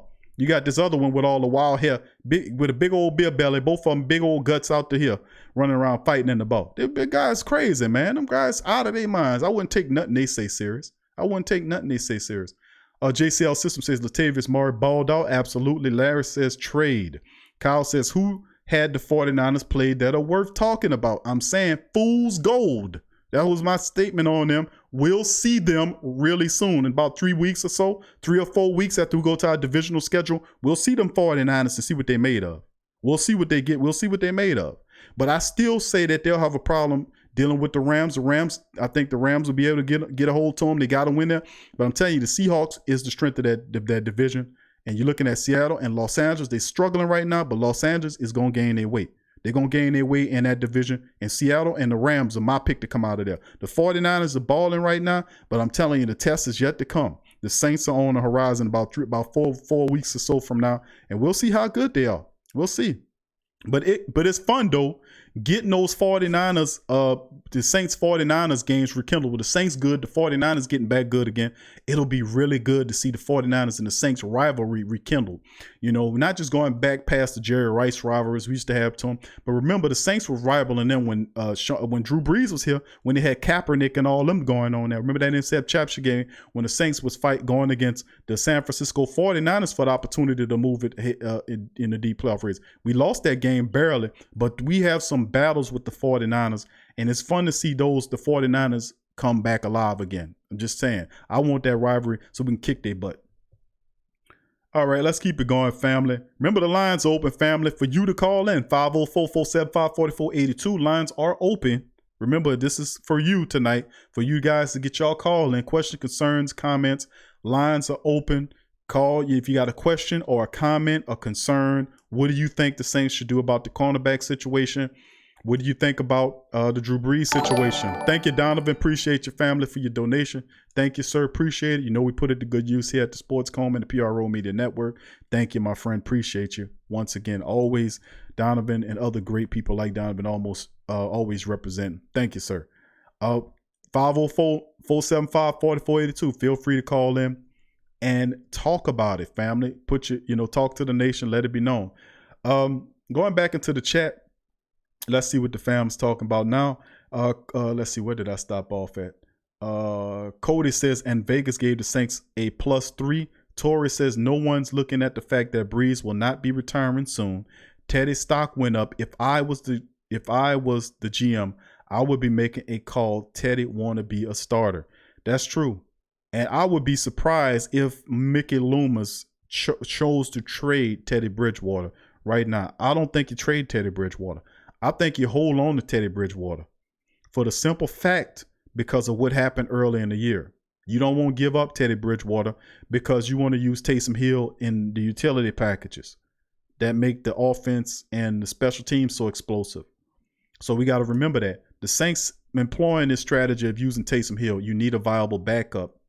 And Teddy Bridgewater fits that. But you got to remember, what if they didn't have him there? You know, there'd be severe. I mean, it's just a number of things that could have happened, but it was the right call to keep Teddy Bridgewater. I would not trade Teddy Bridgewater. Even I would try to convince him to stay behind Drew, but, you know, money talks, BS walks. And there'll be a team coming along that'll offer Teddy some money. And he, like I said, this play, his stock has never been as high as it's been now. It's higher than what he was when he came out of college. It's higher than when he was winning championship games. Winning playoff games as a rookie or a first-year player with the Minnesota Vikings. He's a young veteran quarterback that proved that he's over a severe injury and that he could command a number one offense in the league. His stock is way up here. So you have Denver, you have Chicago, you have other teams that just need a quarterback to compete that'll be sitting there waiting for a guy like Teddy Bridgewater when free agency comes out. I'm just telling you. Of course, Eli Manning is a guy that they'll release and he'll be out there. But Teddy Bridgewater is the dude because all these other quarterbacks are older quarterbacks. And Teddy Bridgewater is a young quarterback. And I'm just telling you, he might have priced himself out of that. So if anybody didn't think that was the case, I'm telling you, this is the NFL where they throw money at you, a lot of money. JCL System says, so our SO to our O-line, much less penalties. Mac had 0 sacks. Big up. 0 sacks in the game, 8 tackles, and that's what it's about. And they've been doing that, JCL Systems, the entire league, the entire season. They shut down J.J. Watt, they shut down Aaron Donald, and they shut players down. DeMarcus Lawrence, who's another really good pass rusher for the Cowboys, they handled him. And the top perennial pass rushers get goose eggs against the Saints offensive line. Nobody knows or says that except for people who follow the Saints like you and me and the rest of the people in this platform. Joy says, we the best. Who that? Ninka says, well said, Q. Standing ovation erupts. Thank you. Who that? Adrian says, call in. Questions, concern. Like I said, family, we doing this show. We covered a few news items, played some interviews, but this show is set up for you. For you, you have an opportunity to call in and voice your concerns, questions, and comments on the week ahead. What do you think about it? What are your reaction to us beating the Chicago Gummy Bears, the Chicago Yogi Bears, the Chicago Plush Bears, whatever you want to call them, the Care Bears, the Chicago Care Bears. We took care of them, but feel free to call in, fam. Or questions, concerns, or comments in the live chat. Let's see what else the family going on. Joy says he's a trader. Sees him. Nah, he a trader. 50 people in the chat, but not too many likes. Please hit the like button, family. Please do us a service you enjoy tonight. We've got 60 plus people in the chat right now. Please feel free to hit the like button, family. Help the show out. And besides, if you like the Saints win, hit the like button. If you like having a platform that talks the Saints language, hit the like button. If it helps out tremendously, helps spread the Saints word. It gives us an opportunity to kind of level the playing field because you got a lot of bad information out there about the New Orleans Saints. We're not getting our fair coverage. They're not talking about us, but that's okay. My mentality is, that's right, good one, Stephon, the Chicago Bad News Bears. So this opportunity, the platform gives an opportunity. It's a beautiful platform with great people in it. Saints, brilliant Saints mind. I would say the greatest collection of Saints, of Saints family minds that's out there. Great creative Saint thinkers are in here. I mean, literally, seriously, these people know in this chat, in this platform, they know football and they know Saints football. I'm telling you, I know. Trust me, I know. I talk to them all the time. Jerome, who that? He said, let's get Thomas from the Jets. Thomas from the Jets. Thomas from the Jets. What Thomas? What Thomas is you talking about? What Thomas? What Thomas, Jerome? I'm confused on that one. JCL System says, plus we recovered that block punt. That would have been 5 more points. A lot of points. We beat their butt. Joy says Ben Watson dropped his first target day. He trash. Who that? Nika says, plus the block punt, we should have got 7 off instead of 2. Yep, that's true too. Guy batted it out. That was a smart play by him though, batting it out of there because that would have been a touchdown. Jerome says he will be cheap. Paul says Drew don't need to come back till the Atlanta game just to be safe. Joyce says Drew don't need to come back until after the playoffs.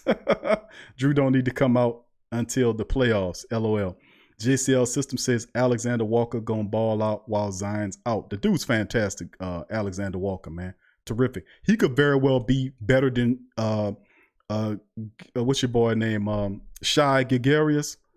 He could be very well better than him, and that guy pretty damn good, man. So yeah, that guy's terrific, man. Big ups to the Pelicans for landing him. Who that Nika says Breeze gonna come back next week as quarterback 2 and Taysom's gonna play tight end. My call. That's what I say. That's what I say how it's gonna happen. 985J, who that baby? Paul said Elvin Gentry has not taken one team deep in the playoffs. He need to be fired and get Phil Jackson. We're gonna give him an opportunity. I've been trying to run Elvin Gentry out of here. It's difficult, especially he got the ear of the owner, man. They really love him. Tyrone Jones, who that? He says wide receiver, a great job on downfield blocking. No one talking about wide receiver did a great job. Yeah, the Saints wide receivers, Teddy Ginn Jr. does a good job blocking. Mike Thomas is one of the better blockers at the wide receiver down there. But they're gonna talk about guys like Tyler Lockett and all these. Are you kidding me? Michael Thomas is a complete wide receiver. Not only does he catch the ball, but he also does a great job of blocking too. Very intense blocker. On the Taysom Hill play, it was Mike Thomas who was able to get the block up, the free Taysom to get that extra yards. So I'm just saying, man, if you look at the tape, the tape speak volumes. It really does. Thank you, Tyrone. HQO 56-7. Are you giving away Madden 20? Yes, we are. The Madden giveaway and the console giveaway is free. The link is in the description section, family. Go there and sign up. You'll be entered in a chance to win that Madden game. So big ups to you. House of Twiggle. Who that to you, fam? Who that to Donovan? Thank you for your donation too, Donovan. Larry says Madden curse. Mahomes got hurt. We talked about it last night. Yes, once again, 3 weeks he's out. Let's see what the Chiefs do. Cliff, who that Cliff? He said Malcolm Brown has been balling. We knew that Malcolm Brown, you put Malcolm Brown and Sheldon Rankins and David Onyemata together, you're going to get a party. And Sheldon Rankins came back, hadn't had an issue, and I hope it stays that way the entire season. Love it. Absolutely love it. He has been balling. Derek Tyler, who that to you, says, we don't need Drew right now. Save him for after the bye if he's healthy. Thank you, Derek. Appreciate you. Subscribe if you're not a subscriber there, Derek. Shannon says, who that, Shannon? Do you think we resign Ginn and Klein because the money is tight? Teddy Ginn Jr., remember, he has an up and down relationship at times with Sean Payton. They got a weird relationship, and I documented that from doing the podcast for going on 5 years. And I was like, look at that. Teddy Ginn and him must be a doghouse, whatever. But Teddy Ginn Jr., the Saints were looking to try to, get a replacement for Teddy Ginn Jr. That's what Traquan Smith was. Traquan Smith was supposed to be the answer to replace Teddy Ginn Jr. once his contract elapsed, because Teddy Ginn is, even though in his advanced age, he's still a weapon at the deep position. Do I think he signed back at a cheaper rate? If we win in Super Bowls, I wouldn't see why they would not say, okay, we can get Teddy Ginn to come back for cheap. If he's healthy, why not? And he can still run, why not? If you can get him for cheap, so I'm with that. The AJ Klein thing, I love AJ Klein. That's one of my favorite players. He listens to the show. Great dude, awesome dude, just like DeMario Davis. But I think AJ Klein, when his contract is up, I'll be surprised to see if the Saints bring him back. I think AJ probably we're dealing with his injuries. I'm thinking AJ is getting close to retirement. That's just a feeling I got. He get a Super Bowl this year, which we will. I think AJ will probably check out. He probably retire. I think guys like Caden Ellis and the Saints going to bring younger linebackers in here. Like they had Sinke, who was a really good linebacker that should have made the team. He was busting ass in minicamp, and then in training camp, he should have made the team. But they relied on AJ Klein. I think AJ Klein probably going to end up retiring. That's just my call. Thank you for the question, family. Shandon Clip says, do we trade for wide receiver help? I don't think we trade for wide receiver help, fam. I think let's see how this work out, because you still have a few wide receivers that have potential that's on the practice squad, right? You still have Emmanuel Sanders. You still have LeJordan Humphreys that can help out. If they throw the ball to Austin Carr, that can help. Remember, Teddy Bridgewater missed Austin Carr several times in the game, and overthrowing him and stuff like that. So Austin blocking out there, he could have had a couple catches in the game. So I don't know if we need to trade for wide receiver help. And then there's the Dez Bryant factor. Dez Bryant said he was coming back. Look for November time, same time around last year when they signed him. Look for that to happen. Wouldn't be surprised if he comes back around the same time frame after the bye week. So we'll just see. What's happening, fam? You're rocking with the Sports Coma. Who am I speaking with? Hey, what's up, Big Q? You're speaking with AJ Pierce here, man. What's going on? First time caller, long time listener. What's up, Oh, AJ? man. Hey, what's up? Hey, you got to pray for me, man, because believe it or not, I'm calling from Cardinals country, man. I'm out here in Arizona. I'm out here in Arizona, man. Every time I go to work, they see me with my Saints gear on. And, yeah, man, they look at me sideways. So I need Reverend to pray for me on that one, man. Listen here, baby. Let me tell you something, baby. Them old Cardinals, they better not touch you, baby. Tell them that you're a Saints man, baby, and that's where you're protected by the hands of God, baby. I dare them Cardinals to touch you, baby. You let them know that, baby. You're gonna be all right, baby. Who that? I appreciate it. But yeah, man. I'm just calling to say, you know, I know I'm not trying to really overlook the Cardinals, but you know, looking ahead of the schedule, you know, on down, I don't really see. Man, like I said, I don't want to really say this, but I think the Saints can go 15-1, minimum 14-2. That's minimum what I like 14-2. That's what I'm talking about. Because when you look at it, we pretty much knocked out all the playoff caliber teams. You know, we pretty much did that, and man, I mean, maybe Indy will be a fight, but I don't know. Well, I'll tell you what, AJ, I think that if you notice, like we talking earlier in the show about the fact that Sean Payton's have a controversy going on who's going to start, and it immediately happened during the period of time that we were playing against the Bears. That wasn't for the Bears. That's for the Arizona Cardinals. Now they have to double prepare because they don't know who the Saints going to start. If it's Drew Brees, they got to prepare for Drew. And if it's Teddy, they got to prepare for Teddy. The problem is those are two different quarterbacks. So you have to have two different game plans of preparation to deal with each one of those guys. Which that goes to show you that Sean Payton, man, I'm telling you, Sean Payton is a master at doing this stuff, man. And it's gonna force Arizona to kind of think about it. But Arizona, they got their nose in the air because they won 3 games in a row. That little guy, the little quarterback up there, he's something special. He's a smaller version of Russell Wilson. He scrambles around. Same game as Russell. Same game, very dangerous little dude. But just like with Manshew and all them other dudes, we're going to take him down too. He's just a rookie. And we know about rookies. You pressure them and you blitz them. You frizzle them, and next thing you know, they're throwing interceptions. The Saints are going to shut the running game down. Same philosophy of dealing with the Bears. And then open up, and we're going to see about that test that defense at Arizona who had 8 sacks. So it's a different affair. Plus, they got to deal with the fact that they're coming to the Superdome, baby. That's a whole nother world. When you got a young rookie that's gonna come down to the Superdome where all the black and gold family cheering and all that noise, it's gonna be pandemonium on that Arizona club. I promise you that much.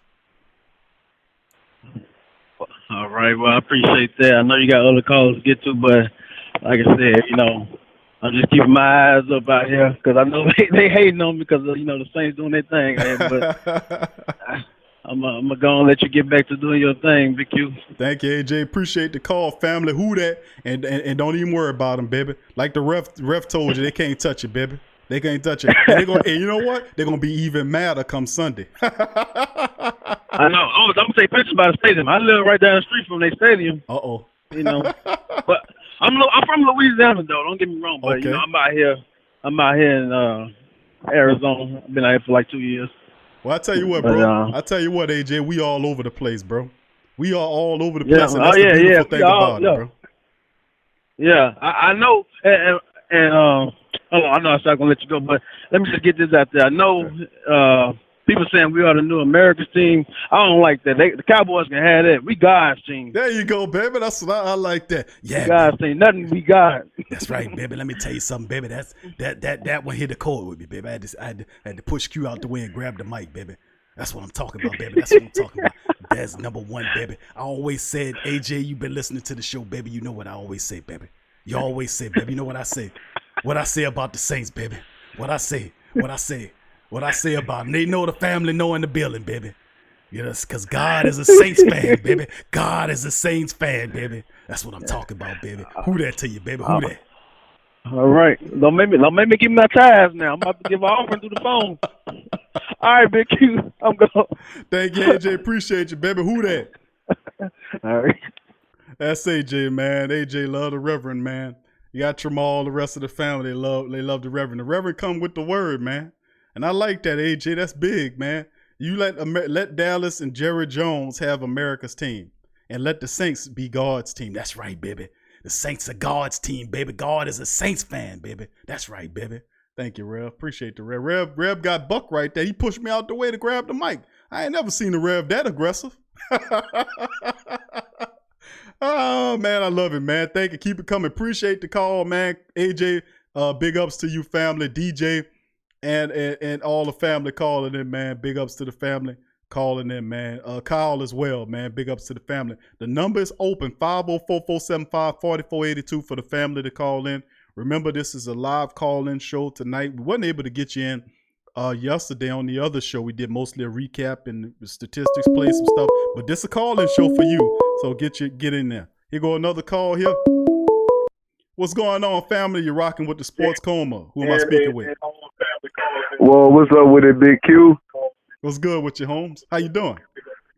I'm doing good, man. I'm up here watching your show. I just like what you got going on. I just wanted to let you know, man, you keep up the good work and keep giving it to their ass. But the people on ESPN don't know a damn thing. I'm way up here in Alaska, man. I got this phone, got to be able to call you. But shit, I just can't. Man, you way up in Alaska? What's your name, fam? What's your name? You didn't give me your name. Uh-oh, we lost him. All right, sound like I think we lost the fam. Fam said he called it from Alaska, family, and I just said that we all over. We got family members in Australia that listen to Sports Coma, all in Europe and Africa. I wasn't able to get fam's name, man. He didn't give me his name. Family, if you're still listening, give me a call back to get you in there, man. Thank you for the support. Love that, man. Fam said he called it from Alaska. There we go. Here we go. What's happening, family? Listen to the Sports Coma. Who am I speaking with? Yeah, hello? Yes, sir. I'm here. Who am I speaking with? Oh, this Tori Ice. I was all in the comment. What's up, Tori? How you doing, bro? What's up, Q? I had a question for you regarding Dennis Allen, by him being doing so good on the defense. Yes, sir. I want to know if you thought he was going to have a head coaching job by next year. Oh, great question, Tori. I think there'll be offers for him to get a coaching job. I don't think Dennis Allen's going to leave anywhere. I think he and Sean Payton has a synergy, and I think possibly right now he burned out that. Remember, he went to Oakland and flamed out. That wasn't a really good experience. Then he had a little flirtation. I think he had the little flirtation before with, what was it, Denver? When he went up there and did that. Oh, I didn't know that. Mm-hmm. I think it was something like that. I think it was them. I have to research it, but he flirted with Denver or something like that. I'm gonna have to see about that. But I remember them going back in my mind off my recollection. But I don't see anything possible when you win the Super Bowls. They take our players. Like we was talking about Teddy Bridgewater, but Dennis Allen is a person that could be up there. Although I think Dennis stays, but person I really do think might go is Aaron Glenn. I think Aaron Glenn will probably find a defensive coordinator job somewhere. Somebody's going to scoop Aaron off our staff, and maybe a handful of other defensive coach players as well that might end up leaving as well. So, I mean, Dennis Allen, it's possible, to be honest with you, Tori. It's very possible. Although I say no because I think Dennis and Sean Payton have such a great working relationship. And remember, Sean Payton went through several defensive coordinators before he got to Dennis Allen. He respects the hell out of Dennis Allen. You don't see him mean mugging Dennis Allen like he used to do it with Rob Ryan was here. Yeah, you know you're right about that. You know what I'm saying? Or Spagnola and them guys. He turned around looking at him mean. Right, but he don't do. Yeah, you're right about that. He don't do that to Dennis Allen because he's comfortable with giving Dennis Allen a defense. He's turned over the keys to the bus defensively speaking to Dennis Allen, and he gives Dennis Allen everything he wants, including draft picks. If Dennis Allen wanted a player in the draft, he drafts. I think they might pay him so he can stay. I think they're gonna pay him. That's right, because Sean Payton knows that he's went through coordinators, and those guys have a great relationship, and I don't think he will let Dennis Allen go. Or Dennis Allen wants to go anywhere. I think Dennis Allen is building the Saints defense. He's comfortable here. He's happy here. I don't think he goes nowhere. Now, Aaron Glenn, that's a different dude altogether. I think Aaron Glenn could possibly be one of those guys that might end up leaving somewhere, maybe taking a defensive coordinator position somewhere, because he has proved his worth. He's great. He's a great communicator. He got all those years, 18, 19 years of playing in the league, all that experience. So I would say more Aaron Glenn than Dennis Allen. I'll be really surprised if Dennis Allen left. Really surprised. Oh, okay. Oh, that's what I was calling asking about Dennis Allen. But I know. Stay blessed, though. Thank you, Tori. Appreciate the call. And who that to your family? Who that? Who that? That's Tori Ice, man. Big ups to Tori Ice. Big up to the family member. I didn't get his name. He called from Alaska, and another call all the way from Alaska to give some well wishes. Big ups. I tell you, man, we got family all over this place, man. All over this place. We got them out there in all parts of the country. We got family that does in Australia and Europe and certain parts of Africa. Telling you, the Sports Coma and Black and Gold, wherever Black and Gold family is, the Sports Coma going to be there ideally. And I'd like to thank the family for giving respect and love to the platform. Thank you. And the family realizing, too, that we're not getting any credit from the national media. That's why we are here. And that's why I tell the family members that if you got a really good platform, empower the platform, by not only just hitting the like button, but take the show link. Feel free to take the show link and post it.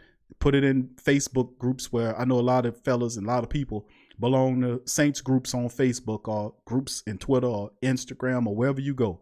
Wherever you love to socialize, Reddit really loves us.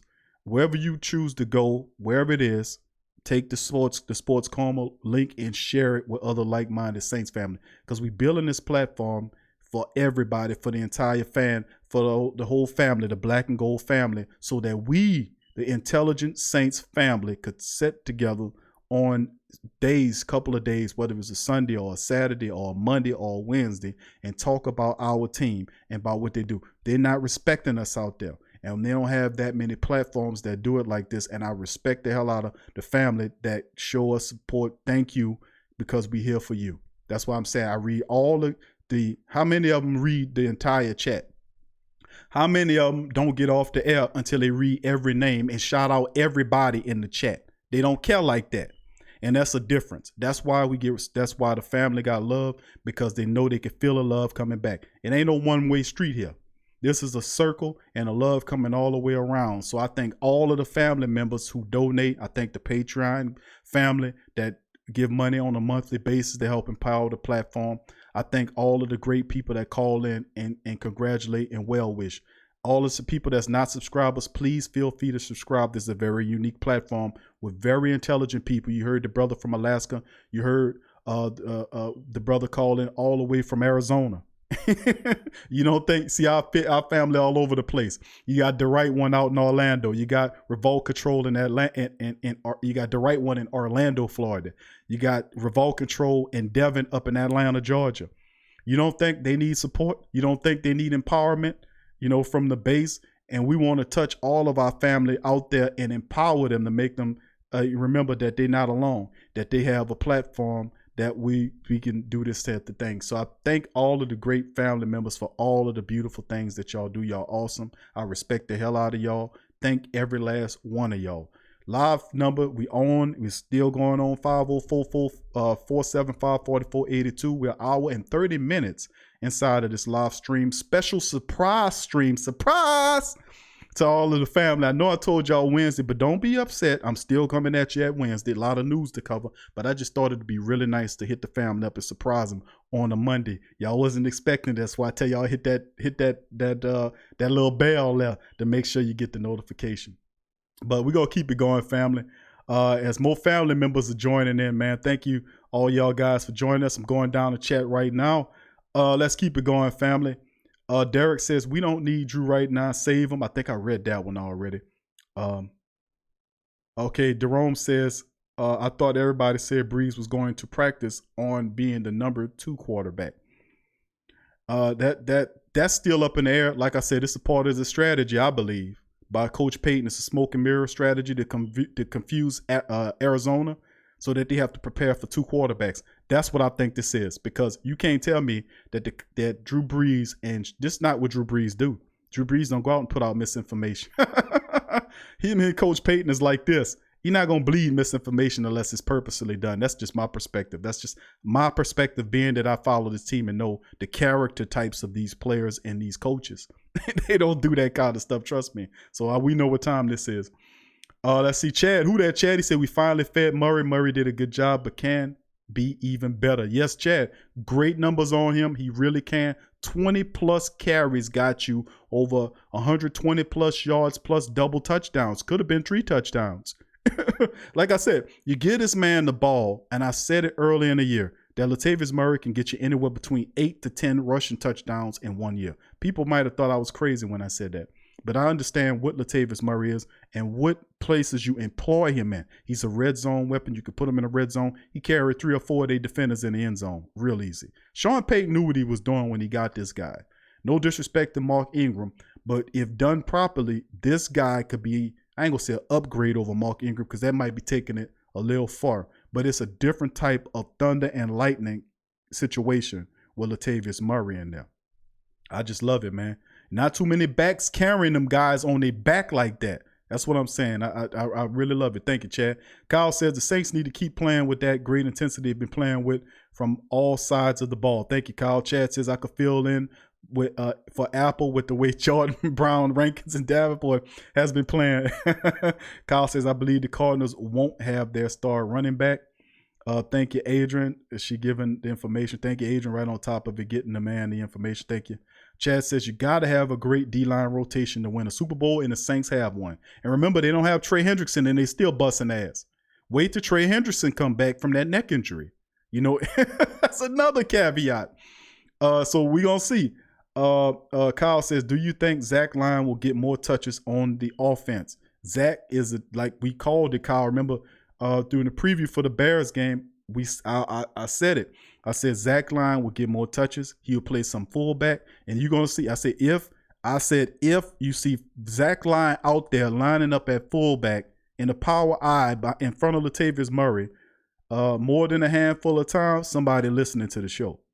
Because how could you be that close to the game plan? I'm not in the. I ain't got a bug in there. I ain't spying on them. I ain't got a microphone in the planning room. You know, so what I'm saying is, how you getting so close to that, Q? How you know? It's football. It's football. I know football, so do you. You know, that's why we having this discussion. I knew that Zach Line would be the guy that they utilize here, because you can't put, it's common sense. You can't use Dan Arnold. He doesn't know enough of the offense in a role. So they, of course, what's the common option? Use Zach Line. Zach Line ain't been doing the damn thing anyway all year. You use him in that sparingly. And maybe this will give Sean Payton an opportunity to understand how powerful it is when you have a lead back. Why have that guy on a team if you're not going to use him? Only 4 or 5 teams in the league actually still use a fullback. The Saints are one of them. So if you're going to keep a fullback, utilize him. Put him in front of Latavius Murray. Let him suck up with that first initial hit, and Latavius come behind there, and it's about getting to the second level. Once Latavius Murray gets to the linebackers and the defensive backs, he gonna get you at least 7-8 yards. And possibly, remember the time when he hit and carried all them suckers to like a 17-yard game, and they all on his back? I'm saying once the fullback meant to get that first hit, and then Latavius gets through to that second level where those linebackers and those DBs at, man, that dude is gonna get you 10+ yards once he get to that second level. So it's not about letting them get stuffed at the line. Give them a lead back and let that translate once Kamara comes back. What does Elvin Kamara look back if you give him a lead back? Huh? That absorbs some of that punishment so he can have a free way to get around or however you choose to utilize him. So Zach Line, in my opinion, should get more touches. He should. He can catch the ball out the backfield, and he can. It is a wrinkle that I'm telling you the Saints have where Zach Line can throw the football just like you have a play like you drew the option and he just happened to toss it. It could be a play in there where Zach Line will fake like he going to toss it to Taysom Hill and then throw it downfield. I'm telling you that wrinkle's in there too. So you're going to see more touches, no doubt about it, from Zach Line. Sean Payton's intrigued by how they used all that personnel to beat the Bears. I'm telling you, Zach Line has more to give you. And that's what we were saying. Utilize Zach Line more. Utilize Latavius Murray. We were beating a dead horse all this time. And what happens when we finally do it? Look at all that immense success we had with that. That's why I was saying we was overusing Kamara. And look what you had sitting on the bench the whole time, running for 120 plus yards and 2 touchdowns, almost 3 touchdowns on the Chicago Bears, who's supposed to be one of the best run-stuffing teams in the league. Huh? And your offense, I keep saying this, and people going to believe me one day, that the Saints have the best O-line in the league. And I'm talking about they got some really good offensive lines. Dallas has a decent offensive line. The Rams have a okay decent. They got some really good offensive lines out there in the NFL. And I put the Saints on the top of the pile. I mean, 5 stellar offensive linemen. You can run anywhere on the line and gain yardage. Anytime. Big ups to Josh Hill for blocking. We said that as well, that he was blocking. Zach Line was blocking. Michael Thomas was blocking. They was doing a fantastic job. The Saints are a complete offense. How dare these buffoons and clowns who claim to study tape at the NFL Network and all this talk, not seeing what the Saints are doing, not seeing what they're doing. I got to give Hasselback some credit. Tim, the brother, Tim Hasselback, because he's all bought in. He's a guy, you could tell he got some sense. But the rest of them, like that guy with the big old eyes that claim he from New Orleans, he played for Pittsburgh, all he do is got to sit up there and talk crap about the Saints. He been kind of dialing back lately because I've been blasting him since last year. And I'm pretty sure some of these tapes getting back to him, some of this footage is getting back to him. Because, them people, they do listen. They do listen. But besides them saying they don't, they listening. Because you really who matter. They don't matter. You is who matter. Not the plastic people sitting in front of the camera telling you that this team is going to win or that team is going to win. It's not about them at all. It is you. You. And they do a good job of making you convinced that you need them. You don't need them, idiots. You don't need them. They wrong all the time. Maybe you need them for comedy aspects to laugh at them. But outside of that, you don't need them. You are the man. You are the woman. You are the person who matters. And they do a great job in convincing you that you don't matter. If you matter, they will say, open up them goddamn lines on SportsCenter and let fans call in from all over the country. Instead, they spend 2-3 hours in a loop fashion regurgitating the same news over and over again, and that's supposed to be sports. Come on. What foolishness this is. No, I don't got 3 hours of my day to sit here and listen to news in a loop pattern. Oh, no. And then you're not even taking my insight. And then when you read some stuff, it's a few little comments and then a few little, and let the experts answer your questions. Man, get your ass out of here. You ain't no expert. How you an expert and you get everything wrong? How you getting there? How you an expert and you give it everything wrong? And you got a brother down in New Orleans named Big Q calling it every day. Calling it all the time, telling you confidence, man. He putting his material out there and the family out there, and we getting it right all the time, majority of the time. And we beating they tell 8 ways from Tuesday, but they're supposed to be the experts. Get out of here. Experts, you're an expert nonsense. That's pretty much what it is. All right, let's keep it going, family. I'm about to get on the spill. Y'all about to fire me up here. Scoob, there you go. Scoob, what's up? He said, that's why I watch you, bro. You keep it real one way or the other. Thank you, Scoob. Abdul Wilson, what's up, family? Said, always great show, family. Thank you, Abdul. Subscribe if you're not a subscriber, fam. Purple Knight says, who that? I'm late, but I'm here. Glad you're in the live screen, fam. Jason, what's up, JC? Said, what up, Q? Who that, baby? Kevin, who that to you, Kevin? Kevin Reese in the building.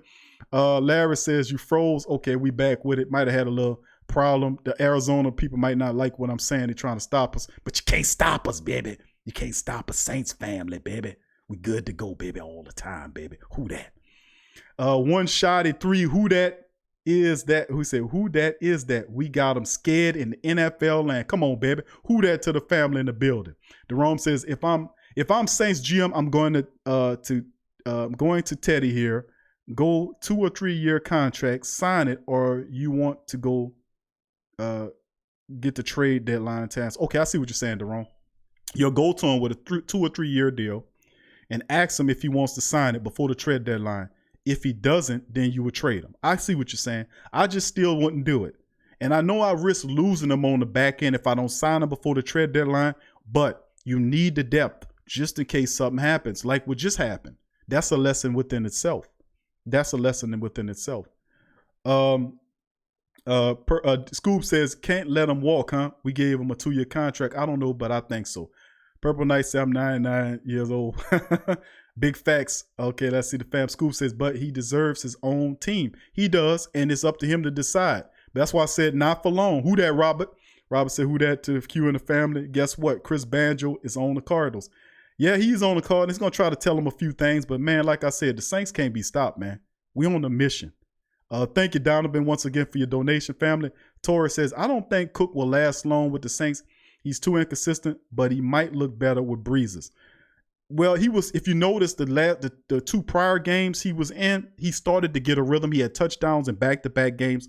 So you know sooner or later it would get better. But knowing Teddy Bridgewater struggling with his accuracy, remember there was times where he was overthrowing Jared Cook. And Cook's 6'7". And I was like, how the hell? And I had to scratch my head 5 times in a row on both sides and say, how did he overthrow them? That man's 6'7". He's 6'7". When he jumps, he got to be at least 6'9", 6'10". That's just 3. I'm like, how is he overthrowing a guy that's 6'7"? You know, but Drew won't make those decisions. Trust me, it'll definitely be better. All the offense will be more efficient. I ain't going to say better, but more efficient with Drew Brees, because Drew Brees' philosophy is I go to the open man. And he doesn't throw the ball directly at you. He throws it where you're supposed to be. That's why his interceptions are low every year. He knows where you're supposed to be, and he leads you there. Had Teddy Bridgewater led Teddy Ginn Jr., it happened twice, remember? He threw the ball to Teddy Ginn, had to stop in the end zone and wait for it. The guy collided with him, which forced him to juggle and ultimately drop the ball. Had Teddy Bridgewater threw that ball out front of him, that'd have been a touchdown there. And remember, he had a deep throw when he threw Teddy Ginn Jr. the ball, and Teddy had to stop to get the ball there, and the guy caught up with him and tackled him inside the 5-yard line. That type of stuff ain't going to happen with Drew Brees. Drew's going to lead you, or he's going to throw you open so that the cornerback or the defensive back or whoever is guarding is not going to get an opportunity to make a play on the ball. That's what Drew Brees does that Teddy doesn't do well. Not saying that he can't learn to do that, because you got a good mentor, but Drew Brees has mastered that stuff, man. Thanks for the question there, Tori. Javier says, before the season started, Coach Payton said he couldn't wait to play the Cardinals because of the college coaches getting opportunity instead of coaches in the NFL. That's true. And you got this guy who came out, this guy had a losing record in college and got the job. I just don't understand. But he winning games, but just because you win a handful of games, we're going to see how you look when you meet the black and gold. We'll see how good you is, man. They got coaches in this league that should have jobs, no doubt about it. The defensive guy, defensive backs coach for Dallas, that guy should have a job. And that's a really good, the smart coach. He should have a job in NFL. And several other really good coaches in NFL should have jobs as head coaches. But you go get this sucker from wherever he was at and had a losing record down there, and you make him a head coach. I mean, and then he a liar on top of that. What a liar he is too. He told Rosen, oh, you my quarterback. Oh, no, he's my quarterback. And then all the rumors circulate. The next thing you know, what he do? Draft that other quarterback. Come on, man. Keep it real. That's why I can't respect plastic people like these people. If I'm not going to draft you, if I'm not going to draft you my quarterback, listen, man, you my quarterback. We going to work together. You my player. I'm not going to tell you that and then turn around and draft another player. And then that's just underhanded and low. That's like that dirty ass general manager that was with the Giants, Gettleman, whatever his name is. He told that man, he said, listen, I'm not going to trade Odell Beckham, we ain't signed him to trade him. The next thing you know, they traded him to Cleveland. Where you worried at, man? What a pack of liars and scum, man. Come on, man. Word do mean something. I don't care how much money you making. Word means something. You don't tell a man or a woman that you gonna do something and then you don't do it, or you do the opposite, or that's wrong, man. That's wrong. And that's why I don't like scum and trash like that. You don't tell, it's just, I'm gonna get in a whole nother conversation, but you know how I feel. Stephon Wells said, bad news bears.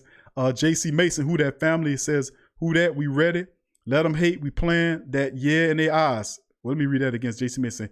We ready? Let them hate, we playing with that, yeah, in our eyes. I got you there, JC. Appreciate you. Travis Wharton, who that family, said, every time I watch a sports show, they talking about the Cowgirls every 5 minutes. It's disgusting. Isn't that terrible? Isn't it terrible?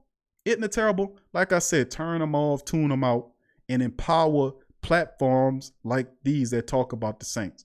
They have an opportunity to build about the Saints, because that's wrong. I can understand if we was 1-6, then you might get no press. Nobody want to talk about you. But you sitting up there 6-1. You're beating teams without your Hall of Fame quarterback, your All-Pro running back, and your top high draft tight end. I mean, your top free agent signed tight end, and your top nickel back.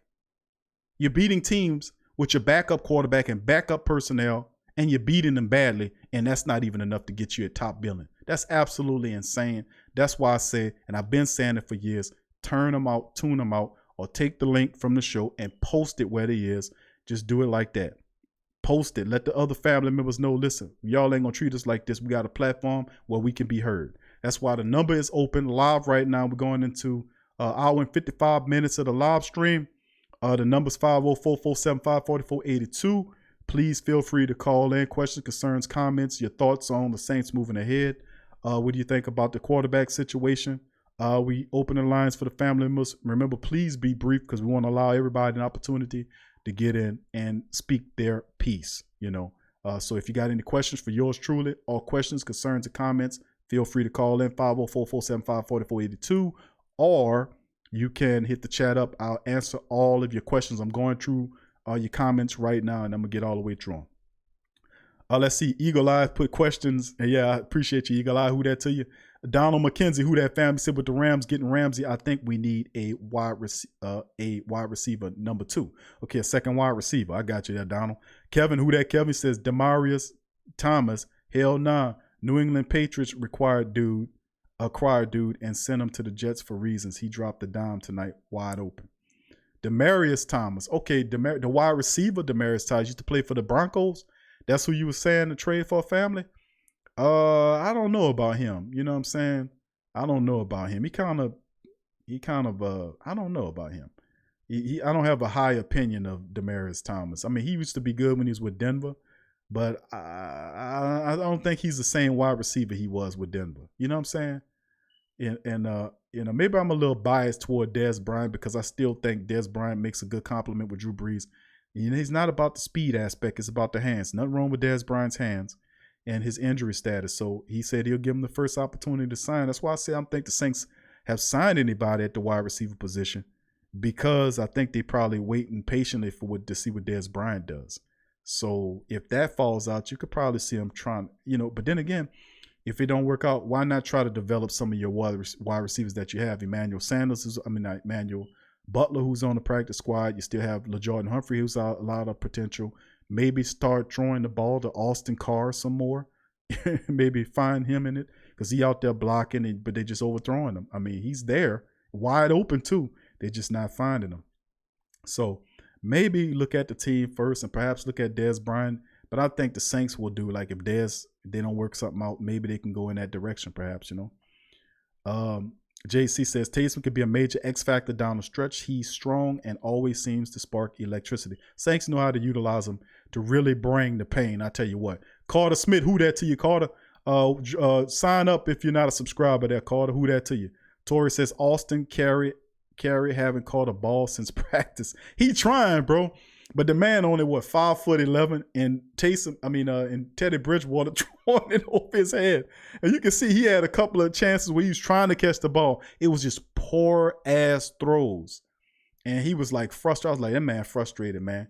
That's the second time Teddy Bridgewater missing him like that. And that's got to be frustrating. I would have hit the grass with my hand and be like, damn it. You know, that's just how I would have been. But he trying, man. It's just the guy not finding him. He overthrowing him. Paul says Marcus Colson was great, but he got little respect in the league. Baraka Longmire, hold on, kind of scrammed on. He said, what up, Q? What up, Baraka? He said, also NFL screwed the Saints bounty gate. BS Saints should have at least 3 or 4 Super Bowls now, but the biggest cheating franchise in NFL history, Patriots can go to the Super Bowl every year, shaking my head. Big time cheating, didn't get nothing happen to them, but the Saints get everything happen to them. The bounty gate, all this nonsense. It's just more and more the same. The evidence continues to mount against them. It's hard for them to say to the contrary. What's happening, fam? You're rocking with the Sports Coma. Who am I speaking with? It's Josh, man. What's up? What's up, man? How you doing, Josh? I'm doing all right, man. I'm heading out here to Mobile, man, driving trucks, bro. All right. Yeah, man. I got a quick question, man. Yes, sir. What you think about Emmanuel Sanders? Emmanuel Sanders, bro. The Saints, I think the Saints been looking at Emmanuel Sanders. You know, a couple years ago they tried to sign Emmanuel Sanders. He opted to go somewhere else. But Emmanuel's got good speed, he got good hands. But the issue with Emmanuel Sanders has always been his injuries. I mean, he get injured. He had a lot of injuries mounted up on him, but he a good wide receiver. But the thing is, I don't know if the Saints go for Emmanuel Sanders because I think, what is his contract thing? I think Emmanuel make a good chunk of change, don't he? Let me pull up. I don't think so. They say he was like in the best situation or whatever contract wise. Okay. Like I don't know exactly the numbers or whatever, but I think it would have fit what we was looking for, you know. Okay. Well, let me ask you this, Josh. I know I'm familiar with Emmanuel Sanders because I remember his time with what was it, the Pittsburgh Steelers, when he was up there with AB and the rest of them guys, right? Right. So if that's the case, that's why I said I always like Emmanuel Sanders. Now I got him pulled up on Sport Track right now. He got a 3-year deal with the Broncos currently. Okay, he got a three-year deal worth $33 million. Okay, so that's gonna be too much. Yeah, I'm looking at his breakdown now. This is the thing: he's in the final year of his contract, and he's making $10.2 million this year. He was an unrestricted free agent after this. So in order for the Saints to get him, they have to open up money. And I don't think the Saints have. Let me look at what the Saints currently at, because I checked not too long ago. It was roughly about $3 million under the over the cap.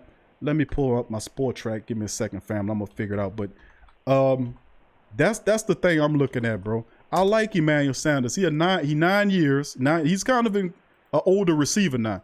He's 32 years old, 9 years in the league, and he's real productive. Like I said, the Saints was trying to get him a couple years ago before he signed that contract with Denver. He opted for the money. I guess he didn't like what the Saints was offering. But what would we give up to get a guy like Emmanuel Sanders? I mean, and then you give up a fourth or fifth round draft pick to get Emmanuel Sanders, and you keep him for 1 year? And I don't know, cuz. I don't know. Hold on, let me see about this contract. Let me pull up the Saints payroll here and see what we're looking like here on Sport Track here. And for the family members that know, I always use SportTrack.com. They're one of the best resources in terms of keeping up with contracts of teams and salaries and all that kind of stuff. Really good resources. There's several other sites out there, but this site is very easy to navigate.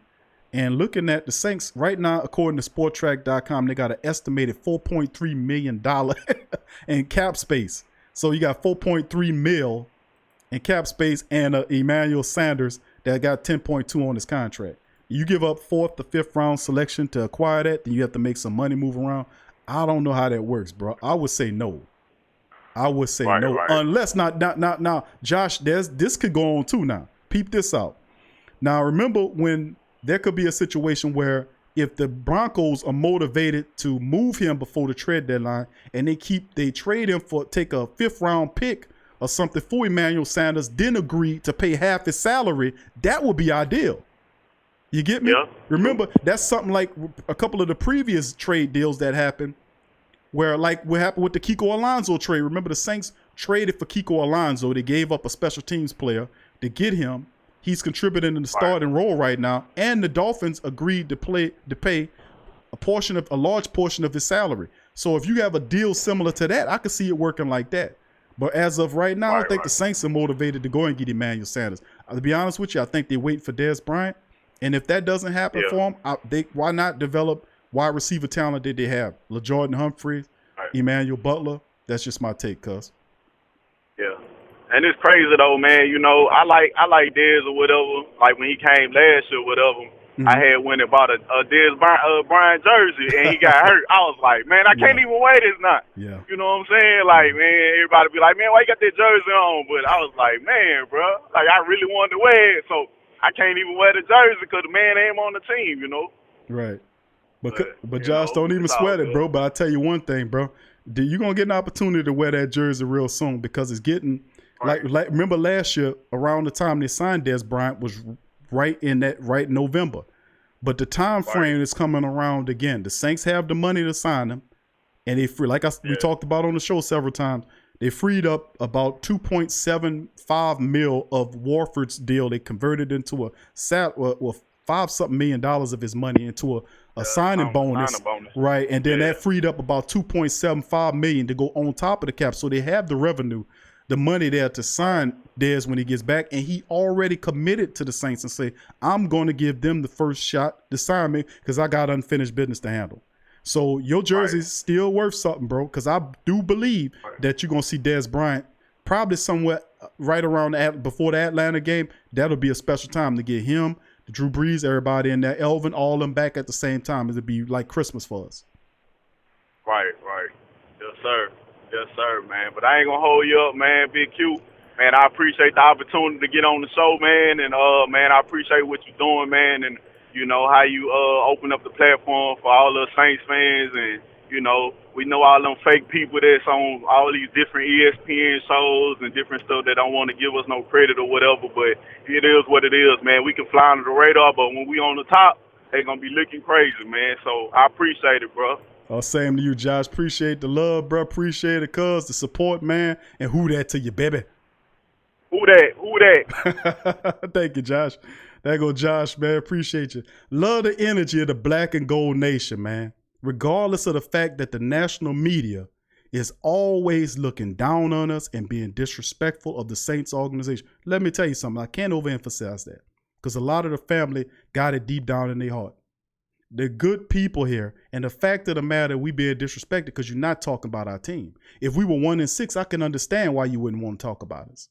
But how do you explain the fact that you will not talk about the Saints and they're 6-1, they're the best team in the NFC? You see them talking about the Packers. You see them talking about, and we could say small market teams. The Packers, who's smaller than the Packers against Green Bay? Who's smaller than that? But they talk about them. You see? So that's a bias against the Saints that extend to the NFL all the way up into the commissioner level. You got hate spewing from you from the commissioner level. You know, he never made it right for none of the stuff that he did to you, and all of the discipline is heavy-handed. He come down in an attempt to destroy you while blindly looking over the misdeeds of teams like the Patriots, who consistently sit up there. Now, truth be told, had the NFL not gotten our way the last couple of years, and we, of course, the Minnesota game, I can't really too much blame them for that. The Saints had an opportunity to win that game. You put a rookie in a tough situation, and you wonder why you lose the game. The reality at the end of the day game is, and I think Sean Payton realized that too, is that you kind of can't blame the guy because that was a real strenuous situation, and it happened twice. And we've learned from that, and I'm telling you he did. The Minnesota non-miracle where the rookie whiffed and just succumbed to the pressure of the moment, you know? And I got to attribute that to it. But he has whiffed several times since then, but it ain't got up here now. We got to fix that. But outside of that, the second one with the Rams, the 9-call game, I don't blame the referees for the losing of the game. Y'all know that. That's why we got a T-shirt out says we weren't cheated. We didn't get cheated. We should have won that game. You had a tight end who was basically a rookie who dropped a touchdown pass in an NFC Championship game. You're not going you cannot drop touchdown passes in NFC Championship games and think you're going to win something. So you had a rookie basically, because he was a rookie, in both circumstances, both times that wilted under the pressure of the moment. So this time around, it's a lot different. Really, truthfully told, the Saints had the ability to be playing the Patriots in the last 2 or 3 years. This should be the third installment of the Super Bowl where the Saints and the Patriots meet, and it's a Tom Brady versus Drew Brees Super Bowl. But don't worry, that's what it's shaping up to be going into the future. It's going to be a New England, New Orleans Super Bowl for the next foreseeable future, because the Saints are not going away.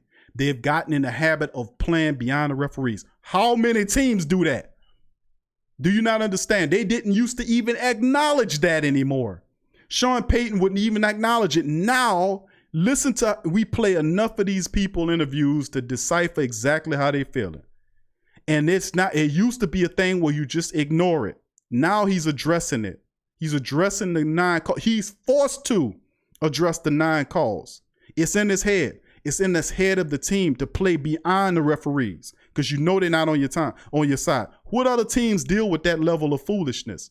And we've built up an immunity toward it, where they stole 2 touchdowns, maybe 3 of them off the board from us from Chicago, and we still beat them by double digits, because we come with the mentality of playing beyond the referees. They'll never say that on national television. They would not dare criticize the NFL. They would not dare criticize the commissioner, because they all sold their souls to make the money. It's not about that. That's why when you get up to a point like that, it all becomes shady, because you're not doing it for the right purposes. That's why it's falling through the roof. And they're good at pretending that it's not. You cutting a couple, 200-300 of your employees, and I'm not supposed to think that you having problems?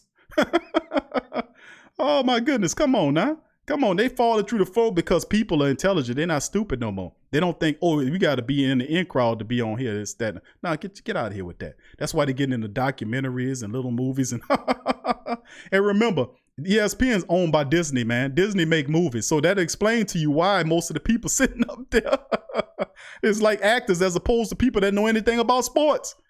Remember that ESPN is owned by Disney, and Disney makes movies. They're the same people that run theme parks doing fantasy rides, all this kind of rigmarole. Come on, man. Y'all done lost y'all way. Y'all totally entertainment, man. Y'all owned by the mouse, by Mickey Mouse. And I ain't talking about Loomis.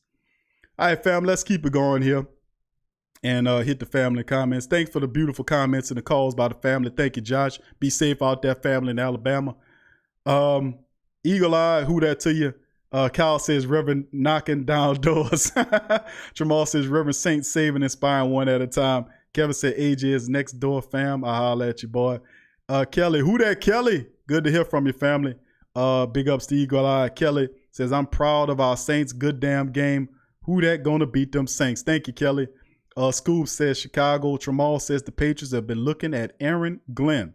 Definitely, somebody gonna swoop Aaron Glenn up, no doubt about it. Paul says ex-Saints defensive coordinators Gary Gibbs, Rex Ryan, Greg Williams, Steve Spagnuolo, and Dennis Allen. You think Sean Payton gonna let Dennis Allen go after going through a mix like that? Gary Gibbs was pathetic. Spagnuolo thought he was gonna bring that Chicago, that giant style of defense down here that only work if you had pass rushers. That didn't work. He got ran out. Greg Williams, that was a good match, but they knew that we had something special, and they basically destroyed the Saints and ran Greg Williams off and discredited him. They banned him for a little bit, too, and ran him off. Kelly says, what do you think about them letting Drew play against the Cards, Big Q? I feel like we need to sit him out until the bye. I see some of the fans' thoughts. Want to hear your thoughts, brother. Thank you, Kelly. My thoughts is, I agree with you. I would not play Drew Brees in this Arizona game. I'll hold him to the Atlanta game. I think all that's going on is smoke and mirrors so that the Cardinals don't know who to prepare for. So they'll try to prepare for Teddy Bridgewater or Drew Brees. The issue is, there are 2 different styles of quarterbacks, which, that's a pain. And it's a burden for a team to prepare for 2 quarterbacks. It's extra work that they don't want to do. So it's a discomfort, or, it's the team understanding, man, we got to do this extra work and all this kind of stuff. But it's a way that the Saints can have some kind of way gain a bit of an advantage on them, being that you can't totally prepare for Drew Brees, have a full out game plan for Drew Brees. So maybe you prepare for both quarterbacks, but you don't do a full preparation on both of them. You know what I'm saying? They don't have a full preparation breakdown on Teddy or Drew. They don't know, so they're going to try to do their best. But it's going to be at their disadvantage, I tell you what. But I agree with you, and I've said that before, Kelly. I think they should hold him to after the bye. That's 2 more weeks for him to heal up. Then turn the team over to him. So I agree with you on that. Thank you, Kelly. Cody said, I moved to Utah in June, but I bleed black and gold till I die. Just like the shirt there, Cody. Appreciate it, family. See, we got Cody. Cody's in Utah. We got family down in Arizona. We got family that just called us from Alaska a couple of calls ago. We got family in Mobile. We got family in Atlanta, Georgia. We got family in Orlando. We got family all over the place, all over Texas, California. We got family all over the place. Australia, Europe, and Northern Africa, Asia, all over the place, family. And it's a beautiful thing. The black and gold people all over the place. But even though you have a place like what Cody says he's in Utah, maybe they don't have too many black and gold Saints members up there. But let me tell you something. Just that don't mean anything. You can still always link back to us, and that's what it's all about. To be in contact with like-minded, beautiful, dedicated, black and gold, intelligent people like yourself in this great platform. It's awesome, man. I can't say enough of it. It's beautiful, and it's awesome, and it's special, man, to be able to talk to family members in Utah, California, Arizona, Georgia, Florida, New York, all over the country, all over the world. It's a special and beautiful honor, and I thank you guys for being here. Thank you, and who that to you? Who that to my family out there? Jason said, no, Breeze should sit till the bye. Maybe it's a blog. Breeze can get serious, but that's it. Demi says, Q, tonight's Monday football is a joke. The game is boring. They should be playing us. At least the game will be a game. There ain't no real football without the Saints, Demi, baby. Tori says, I think Deontay Harris needs more touches. True. T Dirty. Who that T Dirty? He said, who that for life? We did it. Who that for life? That's right, T Dirty. Appreciate you. Stephon said, do you think Sean's going to try to run the wishbone? Interesting, Stephon. I don't know, bro. I don't know, but I wouldn't be surprised, though, the way Sean Payton digging into his bag of tricks. You never know what he's going to pull out of there. Thank you, fam. T Dirty said, the Patriots have such an easy schedule. Cakewalk, shaking my damn head. At Monday Night Football sucked. What a joke, right? There is no football without the Saints, man. Everybody out there is like I say they doing a make-believe tea party. That's like you sitting out with your daughter and you're drinking tea and there's nothing in the cups. Y'all having a pretend tea party. That's pretty much what NFL football is without the Saints involved, man. It's a tea party, a pretend tea party. Kyle says, I'm too ready to see what Sean Payton has brewing in that head of his. It's coming too. He's got them creative juices flowing. I'm telling you. Paul says, I will call the Saints on O-line the Crescent City Protection Agency. Pretty good, Paul. Not bad. Neville says, who that? Neville, who that? AJ said, ESPN need to hire you, Big Q. That never do that, baby. You know why? Because I never signed up with them. You know why? Because I can never be Big Q. I'll be getting fired and kicked off of there every time. Like, what's her name used to get kicked?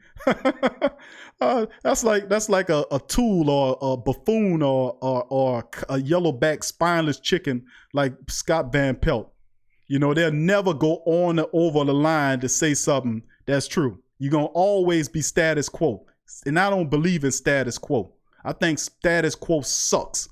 I think if everybody believed in status quo, we wouldn't have all these great inventions we have if people stayed status quo and stayed to the line and within the realms of the system. If you thought that way, you wouldn't have cell phones, you wouldn't have none of this technology, microwaves, wouldn't have none of this, cars, because most of these people, the air condition that we take for granted when we get hot and turn on the air conditioner or the heater.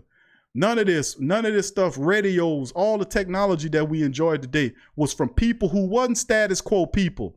They were outside of the box thinkers like yourself, creative-minded individuals like yourself. That's why great things come from people like yourself. And oftentimes, those agencies don't look for creative thinkers. They look for people that's in the box, people that they can control. There's no control in Big Q in the sports coma.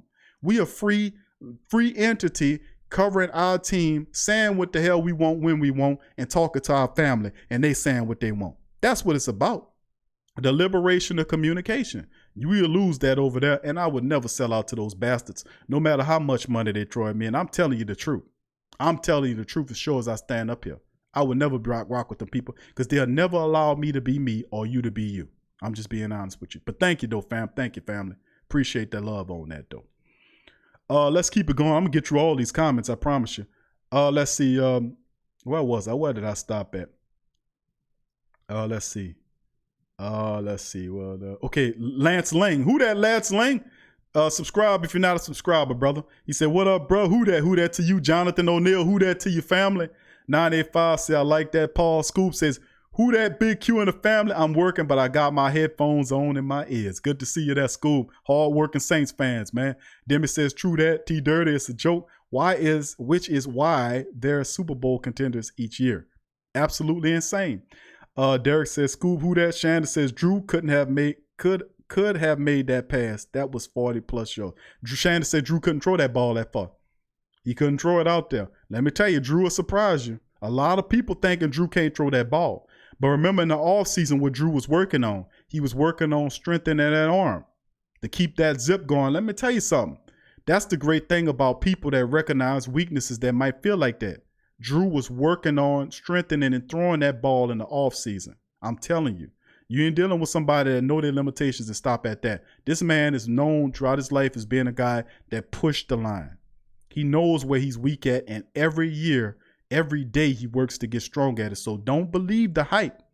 Drew Brees can throw that 40-yard pass if he need to. I'm telling you. Just being honest with you.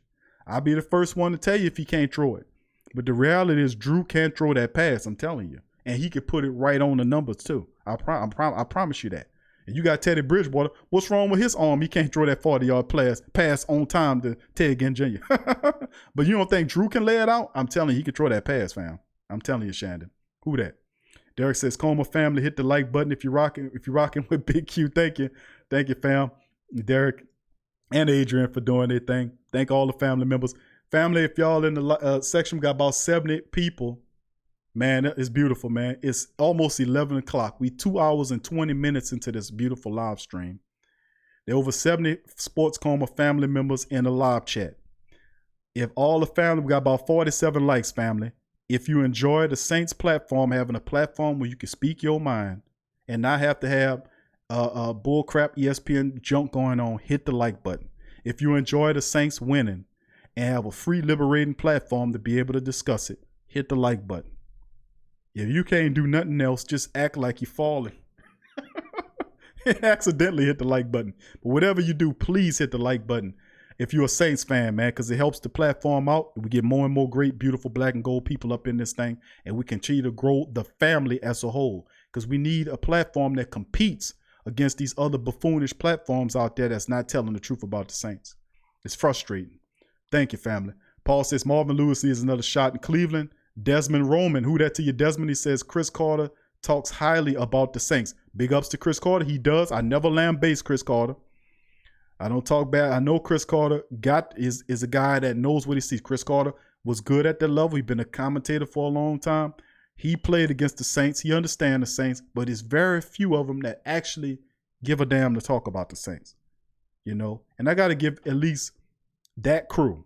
I got to give Chris Carter and the other fellow with the long nose. I forget his name. I forget the name of their show, but it's First Call. No, it's not First Call. First Take, not first. That's yes, whatever it is. You know what I'm saying? Chris Carter's show with the little guy with the long nose. Both of them got to give them credit because they do give you a fair shake. Out of all a few shows, and they probably the least popular of all the shows. But I got to give credit to Chris Carter and that other man up there, Nick, whatever his name is. Forgive me, I don't remember the man's name. Robert Bro, who that? He says, Q, missed your last show, bro, but you should get a T-shirt and put a lock on it, the Saints at the top, and put the Lock City at the bottom for your defense name. Thank you, Robert. But just to let you know, family, there was a new shirt where we released. Most of the family members probably don't know about it. But there is a new shirt called "The Saints Are on the Road to the Super Bowl." It's in the pro shop right now. It was the family put it online this morning. It's in the community section of the YouTube page if you want to see it. It's called "The Saints Are on the Road to the Super Bowl" shirt. It's a nice shirt, really simple, a really good shirt. Check it out. Other great shirts as well coming out as well. So go to the pro shop when you get an opportunity, fam, and check out that shirt. Really nice shirt. New shirt drop. Over 19 shirts, styles of shirts in the pro shop, and 25% off you get with the code BIGQ25. Check them out. It's a way that we support the platform as well. We got a lot of great gear, coffee mugs for the women, for the men, for the babies, for the boys, all that. We got sweaters, shirts, all that, coffee mugs, smartphone cases, towels, pillows, bed linen, all that stuff is available at the Pro Shop. Go there and check it out. Like I said, 25% off with the code BIGQ25. So just to let you know, let's get through the codes. Kelly says they sit there and try to make people think they're experts, and all they show our families how profoundly dumb they are. Thank you, Kelly. Real truth. Man, he said, man, Q, you got me up on my soapbox. Tell the truth, Kelly. Let them have it, baby. JC Mason says half the salary already paid. Half his salary already paid. Thank you, JC. Robert says, Q, my question is, if Drew Brees is ready to start, do you think the offense is not ready for Drew? I mean, about his timing and getting back to the chemistry of the team playing time. That's the thing. Drew's going to have a okay game. Don't expect him. I'll be surprised if Drew comes in, blow the doors off after missing 5 games, or 6 games. He's going to be rusty, and I know Drew goes through his preparation exercises as better than anybody in the league. So I still have to see he'll have some level of rust and some timing issues. But, have he and the Saints can cure a lot of that by getting him in rhythm early. Short dump passes, slant passes, comeback routes, perhaps getting them and going early, getting that rhythm going, and Drew should be okay.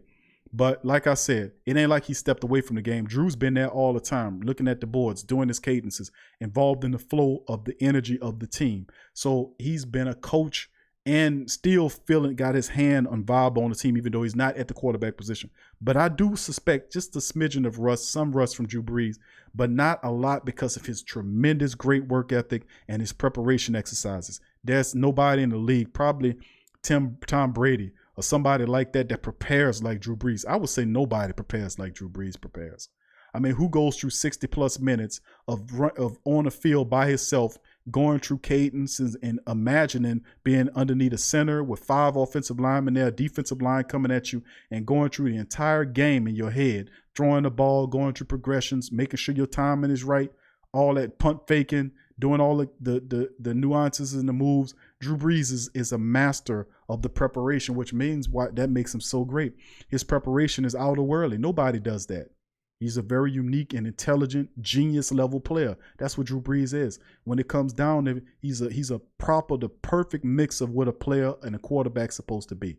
His humility, his team play, well respected, well liked in the community, generous, stern businessman. He ain't gonna take no money. He ain't gonna take no pay cut. Drew won all of his money, stern businessman, very awesome dude, Drew Brees. And like I said, there'll be some level of rust, but ultimately when they get him going early, I think he'll be fine. I'm just saying. Drew Brees is the best, bottom line. Thank you for the question there, Robert. Christopher Massey, who that family, said, don't forget the 10.3 is divided over 16 games. You could get Sanders the last 8 games for half of that 10 million. Good point, family. Good point on that. I failed to mention that. Thank you, Christopher, for throwing that out there. That could be a sticking point. Maybe if Dez falls through, maybe the Saints could look at getting a guy like Emmanuel Sanders. I wouldn't be upset. Sanders has speed. Good. That was what Josh was saying about Emmanuel Sanders.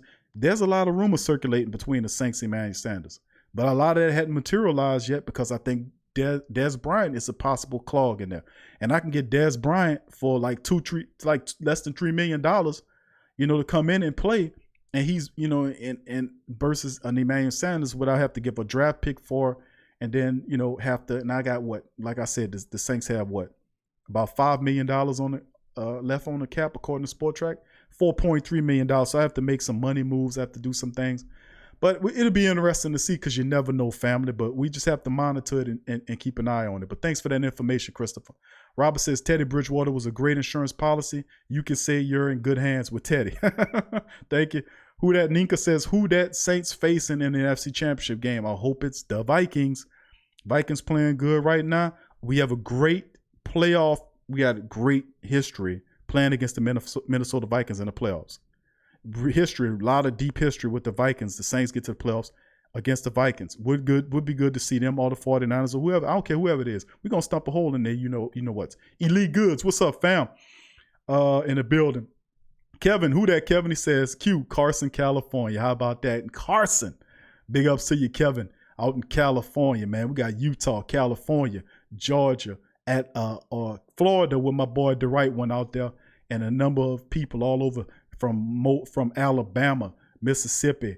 All over the country. See black and gold, man. That's beautiful, man. We got to keep this thing going. Paul says, no ESPN you don't want to be controlled and you would have to dance to their music. Yep, that's absolutely true.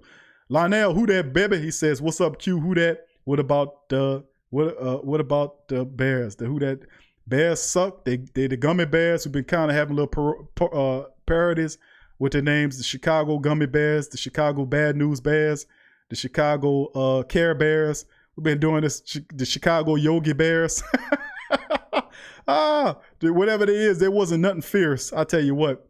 Appreciate you there, Lionel. Paul says, I've seen some high school players that are bigger than Teddy B. Steve, who that Steve? Steve Wynn says, still not getting enough love from the media. You know how I go, baby. But trust and believe, you're going to get enough love here. That's why we build this platform for great black and gold family members and all that, man. I'm telling you. Live line still open, family. If you want to get your comment in, 504-475-4482 is the live call. It's still active. I have not turned off the phones. I've been reading over your chats. So don't feel like I turned it off. It's still on. We still live 2 hours and 30 minutes into the live stream on a Monday. The live number is 504-475-4482. Tonight, we're giving the family an opportunity to talk to the other family members, to get in and spit their game, talk their game about the Saints. Give a call in. Y'all talk with y'all. Any questions, concerns, or comments, talk to the family. If you're stressed out, you're feeling a little nine love for the national media, you'll talk to the Sports Coma and the platform here. Don't go talk to the therapist. Save yourself that money. And guess what? I don't care about no Humana or Blue Cross. I'll take that mess here. Man, it's all love here, family. Let's keep it going, family. Let's see. Let's get the rest of the comments. Let's see here. Where did I stop off? Kevin says, Carson, California. Really nice place, man. Adrian says, contribute to the Sports Coma platform with a monthly contributorship of $1, $5, or $10 or more to become a contributor. Support the Sports Coma by committing to contributing today. Thank you, Adrian, for posting great links. As usual, thank all the family members for getting the family members to hit the like button. Please, family, feel free to fall on the like button, hit the like button, get the likes up. We got a bunch of people in the platform. Hit the like button. It helps the show travel in many great ways, trust me. Robert says the Bears have 2 quarterbacks for the Saints to prepare for, and we still beat them. Well, you knew Mitchell Trubisky would get the start in the game. I knew they was going to play Mitchell Trubisky when it got close. They felt like he was the best option over Chase Daniels. It's the reason why he's the starter. He's just incredibly rusty.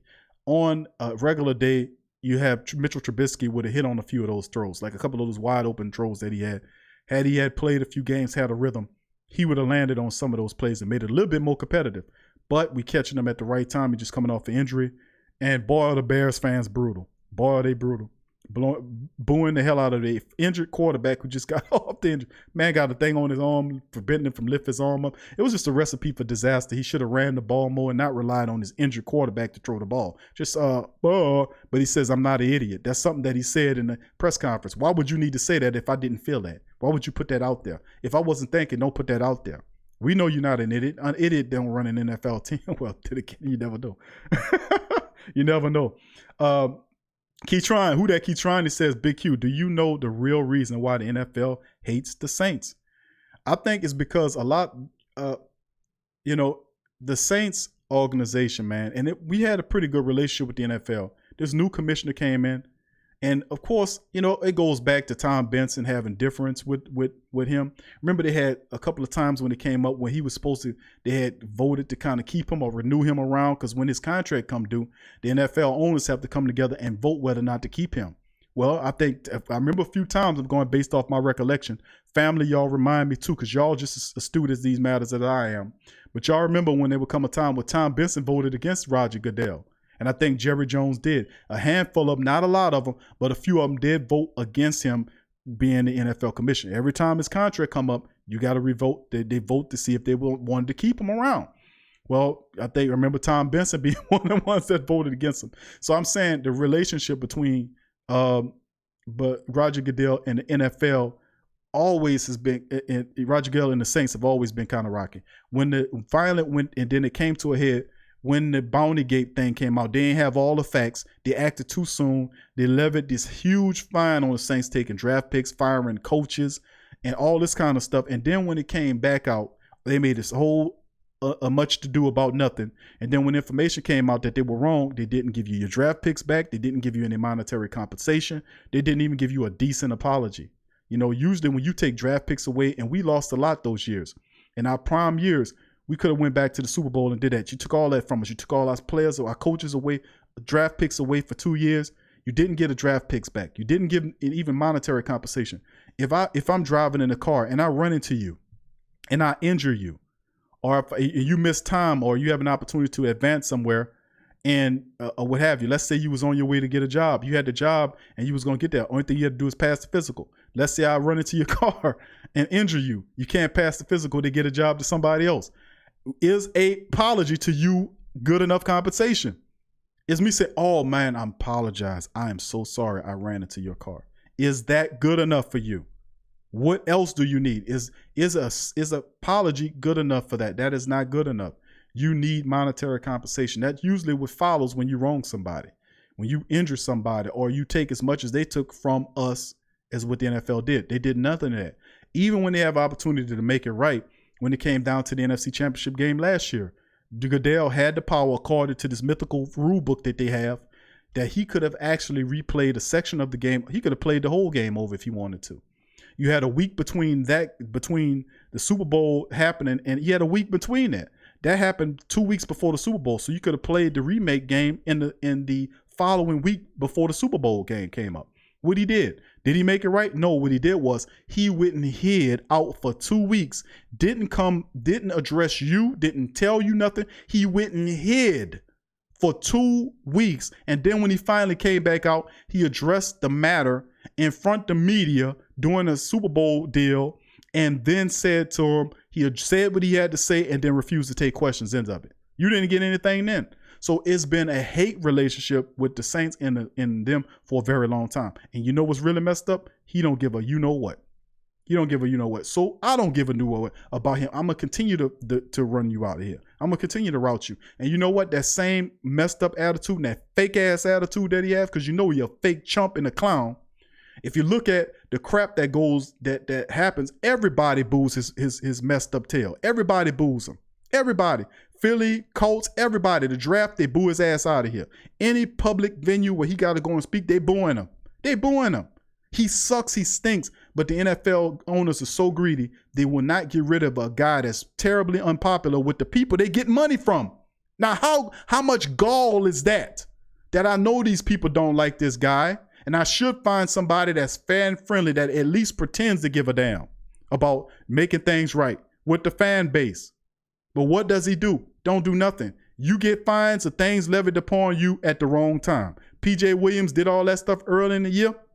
Last month, he settled for a lesser charge. What the NFL do? Wait all the way to the next month when the Saints get rolling to take him out for 2 games. And I'm not supposed to think something wrong with that? Why you didn't level the fine right after he settled the case? Right after, a day after PJ Williams got 2-game ban. I can't say nothing about that, but you wait a whole month to get to it, and I'm not supposed to say nothing about that. Or how about the bull crap he did to David Onyemata? When David Onyemata should have got a cash fine. That's all he should have got was a cash fine. But he gave him a 1-game suspension for some stuff that he ordered in the mail. He didn't even smoke it. The police dropped it because it was a garbage case. And he did it, and the league still gave him a 1-game suspension. Heavy-handed fines for everything that you do. And not to mention, he uses his gophers, which is the referees that's controlled by the league office, to consistently go and pull points off the board for you. Consistently pulling points off the board. They pull 14 points that I can just off the board in the Chicago Bear games for you. Actually more than that, but let's just say 14 points. Prior to that, through the rest of the season, how many points have they pulled off the board from you? Huh? Remember the fumble that wasn't the strip fumble that Cam Jordan picked up and ran all the way back, and they just automatically blew it. That's totally against the rules. You're not supposed to blow that play dead until you know that's what happened. They were supposed to let it play, then go back on the replay. That's what they were supposed to do. They blew it dead because you ain't allowed to get nothing. See what I'm saying? How does that keep happening to you? And Sean Payton was so pissed. He was like, man, I'm tired of even talking about it. But you know what? The coach understands that he has to prepare for the referees, just like he prepared for the other team. That's how you're beating these teams. In part, beating the team and dealing with the referees. You got to go up and beyond, and the Saints are going up and beyond where most teams don't do that. They not smart enough to figure that out. But I can sit up here and tell you that, but they're not smart enough to figure it out because they don't have the visions you and I have on this team. They don't understand the history, or better yet, the emotional impact of dealing with it. That's what's going on here. The emotional impact of dealing with referees and a dirty ass commissioner who doing everything he can to uplift the Patriots who cheating 8 ways from Tuesday, but put the Saints down in the ground every chance they get. I see it, family. You see it too. That's why I'm on here talking about it. You won't hear nobody talking like this. You won't hear nobody telling you the truth like this. All you will hear, all this stuff is the political stuff because the rest of them don't want to lose their jobs. And they're supposed to be millionaires. I don't understand why they don't start their own stuff anyway, but they just don't have the mind to do it and the heart to do it. They don't have the heart to do it. You got to be from here and have a heart like this to understand what passionate Saints fans are. You got to be a passionate Saints fan to understand the heart of a passionate Saints fan. You got to be from a region that done dealt with all kind of stuff, or a person in his life that has dealt with trials and tribulations that have a connection to this organization, to this team.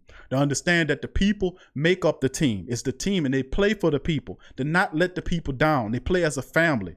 They play to uplift the region, to uplift the city, to uplift the fan base. And when you got an organization that geared into the fan and to the family, that has that divine connection, there is no limit to what that team can do. Because you're playing with forces way above what the football field can, what's above what your understanding of what football is. I'm telling you, it's more than just throwing the ball around on the field and calling plays and all this kind of stuff. It's more to it.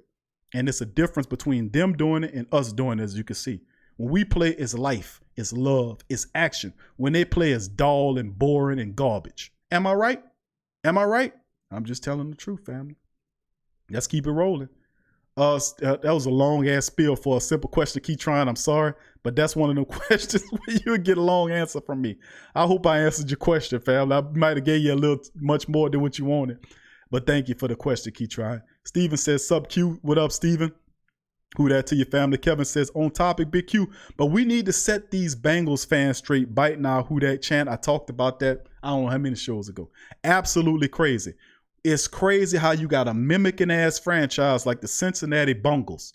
They stink right now in what they do. You see fans with bags on their heads. Where did that come from? The Bengals that's all Saint stuff. That's all Saint lore. The brown bag was the Saints. We did that. Because our team sucked, we started coming to the games with the Swagman bag on our head. Most people don't remember Swagman. They probably might be remember. A lot of people in there remember Swagman, the old supermarket. Used to have Swagman bags on our head, the brown bags. They steal all that. Then how you let them, they steal your saying who that said they're going to beat that say. The same thing, but say who they say they're going to beat them. That's straight up thievery. I do not respect the Cincinnati Bengals. I do not respect them stealing our chants. I do not respect them trying to bite off our historical images. I do not respect the Bengals. I don't like what they do. They sound absolutely stupid when you hear them say who they say they're going to beat them Bengals. Who they said they're going to beat them Bengals. Who they? Maybe I need to research that and do a video on that to find out where that came from, to see where it came from, because that's absolutely insane and stupid. Nobody else in the league got to deal with some stealing ass franchise. But well, then again, they steal everything we do. We do the touchdown celebrations. You see all these non creative ass bastards running around posing and laying. They just a bunch of copycats with no imagination at all. They see something on TV. Let's go do that. Let's go do. I mean, what is your creativity? I seen a few of them do the bowling thing. Some of them did the little quiet thing. That's creative. But you got a lot of these buffoons out here. They don't have two brain cells to run together. All they do is copycat everything the Saints do. I mean, find your own stuff, man. There's millions of different combinations of celebratory dances that you can do. You don't have to sit here and steal off our stuff. That don't show. That's not imaginative. But the Bengals suck. They stink, and that's totally terrible that they have the Cincinnati Bengals and they got the chant to who they say they're gonna beat them Bengals. That's absolutely insane, man. That's garbage. Thank you, Kevin, for that. No, off topic. Nah, it's the same, bro. It's a Saints topic. We touching it all tonight. Paul said, no, ESPN Q, you don't want to be controlled. You would have to dance to their music. I think I read that, didn't I? No, okay, Lionel said, what up? Who that to the? Oh, yeah, I did read that. Hold on. Let me keep it scrolled on me, fam. Let me go a little further down here. Oh, okay. Oh, Lionel said Nick Wright. There you go. Thank you, Lionel, for that. Nick Wright. That's the man name. Nick Wright is a smart dude. Chris Carter is fair. It's a shame that this show ain't a little bit higher in rank because they actually got a pretty decent show. You know, I watch it every now and again, but I like Chris Carter's breakdown, and I like Nick Wright. He's real analytical, really smart dude. But you can see, like, he was breaking down the Saints. He ain't know what we knew, but you can see he was trying. He was trying to look at the stats and see some insight. He was trying to watch them a couple days ago. Well, no. This morning, matter of fact, I caught maybe a piece of their Saint breakdown on YouTube, and Nick Wright he wasn't breaking it down like we do. You know, when we at the platform and the family talk about it, but it wasn't a bad breakdown. You could see he was trying to peer into how the Saints were winning these games, and I can respect that. So big ups to them fellas. Raduma's 7530. Who that to your family? Subscribe if you're not a subscriber. He said, do you think Teddy B will stick around if Drew stays past 2020? I don't think so, fam. And I covered this early in the show. I think Teddy Bridgewater done played himself out of the Saints organization. I don't see Teddy Bridgewater waiting a year or 2 years to take the reins of the Saints offense. I'm looking at teams like Denver, like Chicago, and other teams that's going to need a young veteran quarterback that just need a quarterback to become a contender where they are. I don't see him change. They're going to throw some serious money at him for him to sit up atop to have his own team. Would Teddy Bridgewater stay with the Saints and pass all that money up? I severely doubt it. I really do doubt that. I think the blessing of winning these 5 and 6 games coming up is the fact that he's priced himself out of the Saints' hands. I think a team's going to come around and blow his doors off with a price, and I think the Saints ain't going to be able to match it. That's just my thinking. I'll be really shocked if Teddy Bridgewater passes up all that money to stay a backup behind Drew Brees for a year or two. I'll be really surprised. See, that's the good and bad, or I don't say it's bad, good or bad, but that is the effect of winning. People pay attention to you, and they want you when you're a winner or perceived as a winner or somebody that know what they're doing. They want to be with you. They perceive you as a winner, and rightfully so. So Teddy Bridgewater, in my opinion, my humble opinion, I think he might have priced himself with this good performance. He's priced himself out of the Saints, out of the range, and I think they understand that. If you a guy like Mickey Loomis, when all this was going on, he a cap guy, and his mind's like, man, Teddy Bridgewater keep winning these games. I don't think he's gonna come back here, and that's my thought process. Remember, NFL stands for not for long. He did the Saints one good loyalty. He turned money down from Miami, and he's from there to stay with the Saints as a backup. But that's because he knew the Miami franchise sucked. So he wasn't going to go out there and play for them, and he knew they was trying to get a quarterback. He wasn't going to be a sucker. But if another team like a Denver or a Chicago or somebody like that who need a young veteran quarterback, and all they need is a quarterback, and they give him some big money, Teddy Bridgewater, I think he'll walk on us. That's just me. I'm just keeping it real. Thank you for that, Radumas 7330. Paul says Dan Quinn and Nagy are on the chopping block. Demi says Q, will Sunday be a trap game? I don't think it'll be a trap game, Demi, because in order for it to be a trap game, the Saints have to be underestimating that team. And my perspective is the Saints don't underestimate anybody because they have already assumed the underdog role based upon everything that's happened to us. Remember, there are teams that picked Chicago to beat the Saints, and really the Saints should have been the favorite in that Chicago game, but we weren't. The Arizona game, we still expecting Jared Cook to be out. Elvin Kamara is still supposed to be out, and my guess, I'm saying he's not going to be there next game. You probably won't see Elvin Kamara until Atlanta game. So you still have the same personnel out, and you still have the same personnel. Will you be the favorite then? Some people say yeah because they can't deny you anymore. But I say it won't be a trap game because in order for it to be a trap game, the Saints have to go in there underestimating Arizona Cardinals. I don't think that's going to happen because the Saints don't underestimate anybody because they adopted the underdog mentality. And when you do that, then it's you against everybody. So no, I don't think it's going to be a trap game because the Saints are not going to overlook anybody. Thank you, Demi, for that question. Paul says Jason Garrett is long overdue to get fired. True that. Demi says no, keep Jason and Pat right where they are. Kevin Conley says Drew Brees will practice against the number 1 defense in the NFL. Talk about it, Q.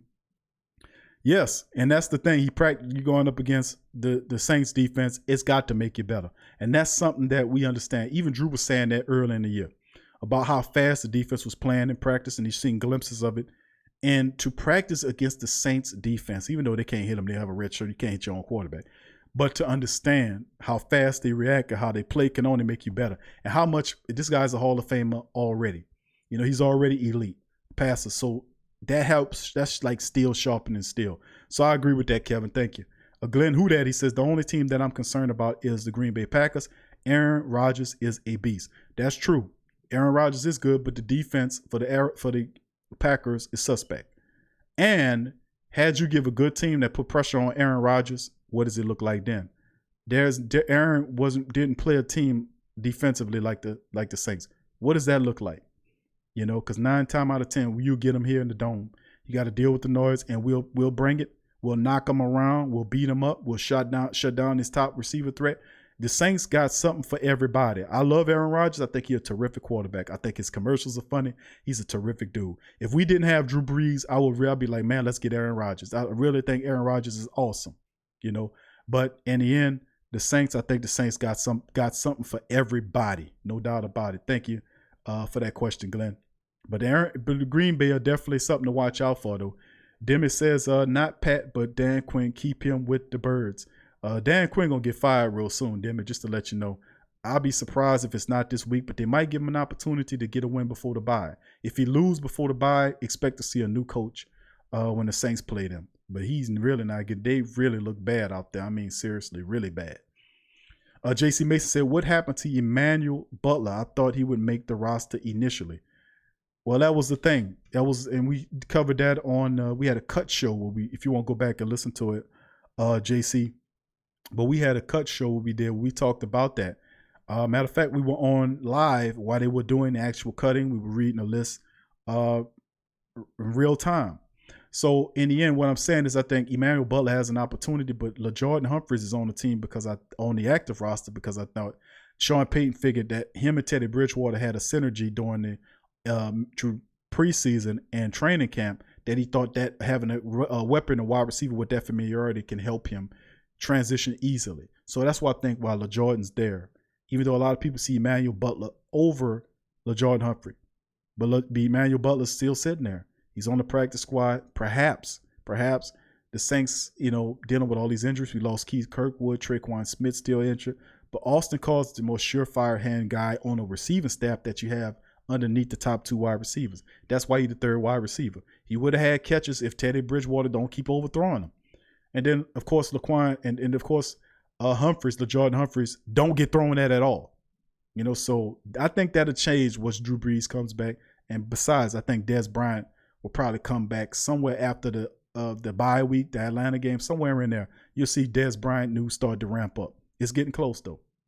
But thanks for the question there, JC. Paul says, rematch with the Rams in the conference championship in the Superdome for the Super Bowl. That would be sweet to pay him back. Glenn said on the close calls from the Bears game was Ted Ginn Jr.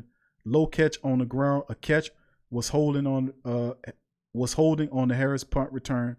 TD, a bogus call. Yes, it was. To answer your second question first, even Sean Payton addressed that in the post-game press conference. He said that it was a bad call, and you go and look at the tape. They're talking about the guy that was called holding was Zach Line. That was not holding. That was a terrible call, but they do that to rob the Saints of points, and I'm sick of it. But that was a bogus call. Even Sean Payton called it out, and I'm surprised he probably gonna get fined for saying that. That's how pathetic the league is. It's supposed to be about free speech, but you finding them on if the coach is speaking truth to power, why are you finding them? Even when he telling the truth, see that right there draws. You don't find him for speaking the truth, and the man got it wrong. And so we can't talk about the referees. I will talk about your ass if you do something wrong. Just like I'll big up you, but you won't find me if I big up the referees. So I shouldn't be able to say something good or bad about you. I mean, come on now. That's Hippocratic. That's hypocrisy at its finest.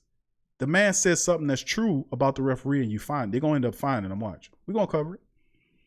But let's see to get the rest of it. Said on the close call for the Bears, the Ted Ginn low catch on the ground, a catch.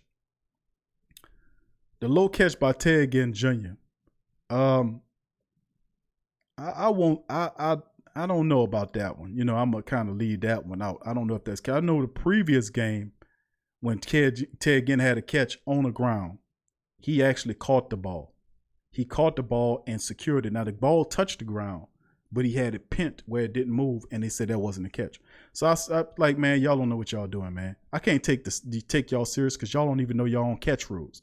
And that's what happened when you got, and you know why it's like that? Because you got bureaucrats making the rules. You don't have football people making football rules anymore. You got a bunch of bureaucrats that never caught a football in their life making football related rules. You know what I'm saying? Get the bureaucracy out of there. If you want football rules, let the football people make the football rules. Not some guy that never caught a football in his damn life. He spent most of his time learning how to count beans and being an accountant. He don't know nothing about no damn football. You know, he don't know nothing. The game on the ground, if you got football related rules, let the football people that play football make the rules. Trust me, they got a little bit more insight on the bean counter. I'm just telling you the truth. Bean counter ain't get on scoop on the ground and make. I mean, come on, man. That's the problem that's going on. You can't they're legislating all this foolishness out of football because they're an entertainment league. And then it's totally unfair. They got all the rules slanted for the offense to have an advantage on the defense. Remember at one time the offensive man could grab the defensive man face mask and not get a face mask call, but if he do it to him, he got a penalty. How does that work? How is it competitive, fair competitive play when you allow where it's well known that the rules favor the offensive people more than the defensive? That's unfair. You should be able to, if you are good offensive, you should be able to score on that defense. If that defense is too tough, then too bad. You got to find somebody that can outplay them. But there shouldn't be rules that give an unfair advantage to the offense over the defense. Allowing a 5-yard cushion, you can't touch them after 5 yards and all this kind of stuff. If you touch them here, we're going to do it. And the offensive man could put hands on you 8 ways from Tuesday and not get a call. He could push you and shove you, everything. Just like what that dude did that hurt Eli Apple. He pushed Eli Apple. Well, I ain't going to even get into all that, man. I ain't going to even talk about it. But that's just my point, my spiel on it, family. Thank you, Glenn. Who that Nika says Bears never ran the ball less than they did yesterday. 7 in their franchise history. That's why they were saying that about them. And Matt Nagy came out in the press conference and says, I know that. I'm not an idiot. Oh, yes, you is. You're pretty stupid. If you thought that you was going to beat the Saints by passing on them like that, you definitely a fool and an idiot and a moron too. You know, but he catching it though. Paul says, yeah, Tom Benson and Jerry Jones voted against him, and Robert Kraft voted to keep him. See, that's the historian Paul right there. That's what I'm saying about remembering these things. He never, and see, you got a vengeful and underhanded, rotten-ass commissioner. Because he remember the Saints voting to get him out of there, and trust me, the teams that he gives he has a vendetta against the Saints. He has a vendetta against the Saints, and you can see it. That's why we need him up out of here. We need him up out of here. So one day, all the fans of all the teams will get together and force them and boycott them to get that guy out of here, because that guy is bad for football, man. He really is. Anytime you got a guy come out and everybody boo him, you don't need to be the commissioner of the league. I mean, what happened to guys like Paul Tagliabue, Prestonable, or good guys that you could talk to? Paul Tagliabue had his flaws, but at least he was a guy that the fans respected. They ain't boo him when he come out there. I mean, come on, man. Don't let me get started on that buffoon. Anyway, family, remember, go to the pro shop. We have Chump Missioner shirts there. Chump Missioner shirts with a rendition of this, of whoever it is. I ain't going to say it's him, but something that might have looked like him. Chump Missioner shirts that got Chump with the face of a garbage commissioner with Chump circling around it. Chump Missioners. Then we got a new shirt coming out called Super Chump. The Super Chump. That'll be coming out real soon. But go, if you show your dislike and distaste for this buffoonish clown of a commissioner in style, go to the pro shop, get Big Q25 to take 25% off, and get your Chump Missioner shirt and start showing your hate and disgust in style, man. That's how we do it. We take something we don't like and we make a style out of it, and then we turn it and make it good. That's how we do it. John T, who that T? He said, Big Q, you need some clear eyes. Bro, it's been 3 hours on the live stream, bro. Let's see how you do, Big T. Big John. Who that to you, Neville? JC Mason, NFL and Madden hates us. Where are us and the Falcons rated the same? Disrespectful. Neville says, Big Q, we need some home field advantage. We need some home field advantage. I hear you, Neville. Who that Ninka says our run game and defense can travel anywhere in the country. I'm with you on that. Kelly says, love your fam. Try to catch up with y'all Wednesday out on the road. Gotta get some rest. Who that, baby? Thanks for all you do, Big Q. Keep it up, brother. Thank you, Kelly. You be safe out there, my friend. And who that to you? Baraka says, preach Q with all the facts. My brother, who that? Thank you, fam. Kyle says, handicap match, Saints versus the Zebras and the National F'd Up League. Oh, they messed up too. Who that 504 boy? Who that to your family? Says, you got to be an 80s, baby. FA, all that fam. Hey, man. Paul says, it's been said Tom Brady's wife is a witch. She's be doing some strange stuff before the games. The model, Giselle or whatever in it, Gazelle, is a witch. I wouldn't be surprised. They do weird things in Hollywood, man. It'll shake you up. They got a bunch of books on that, man. Really weird stuff like black mirrors or covering their mirrors up in their houses. I got a friend of mine that would tell me about the weird things that Hollywood people do.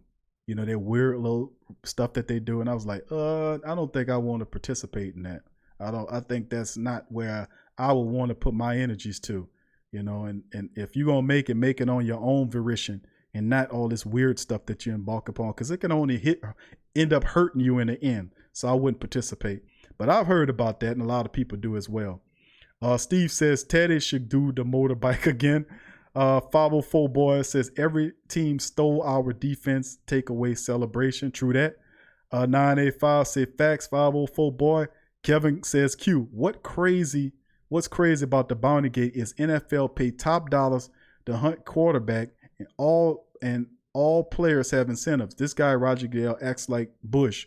A D report card with coke on the table. I think. Oh, this guy, he's a nincompoop, man. Get the shirt, get the Chump Missioner shirt, bro. Raduma 7530 says, feel that fam, thanks. So no Teddy.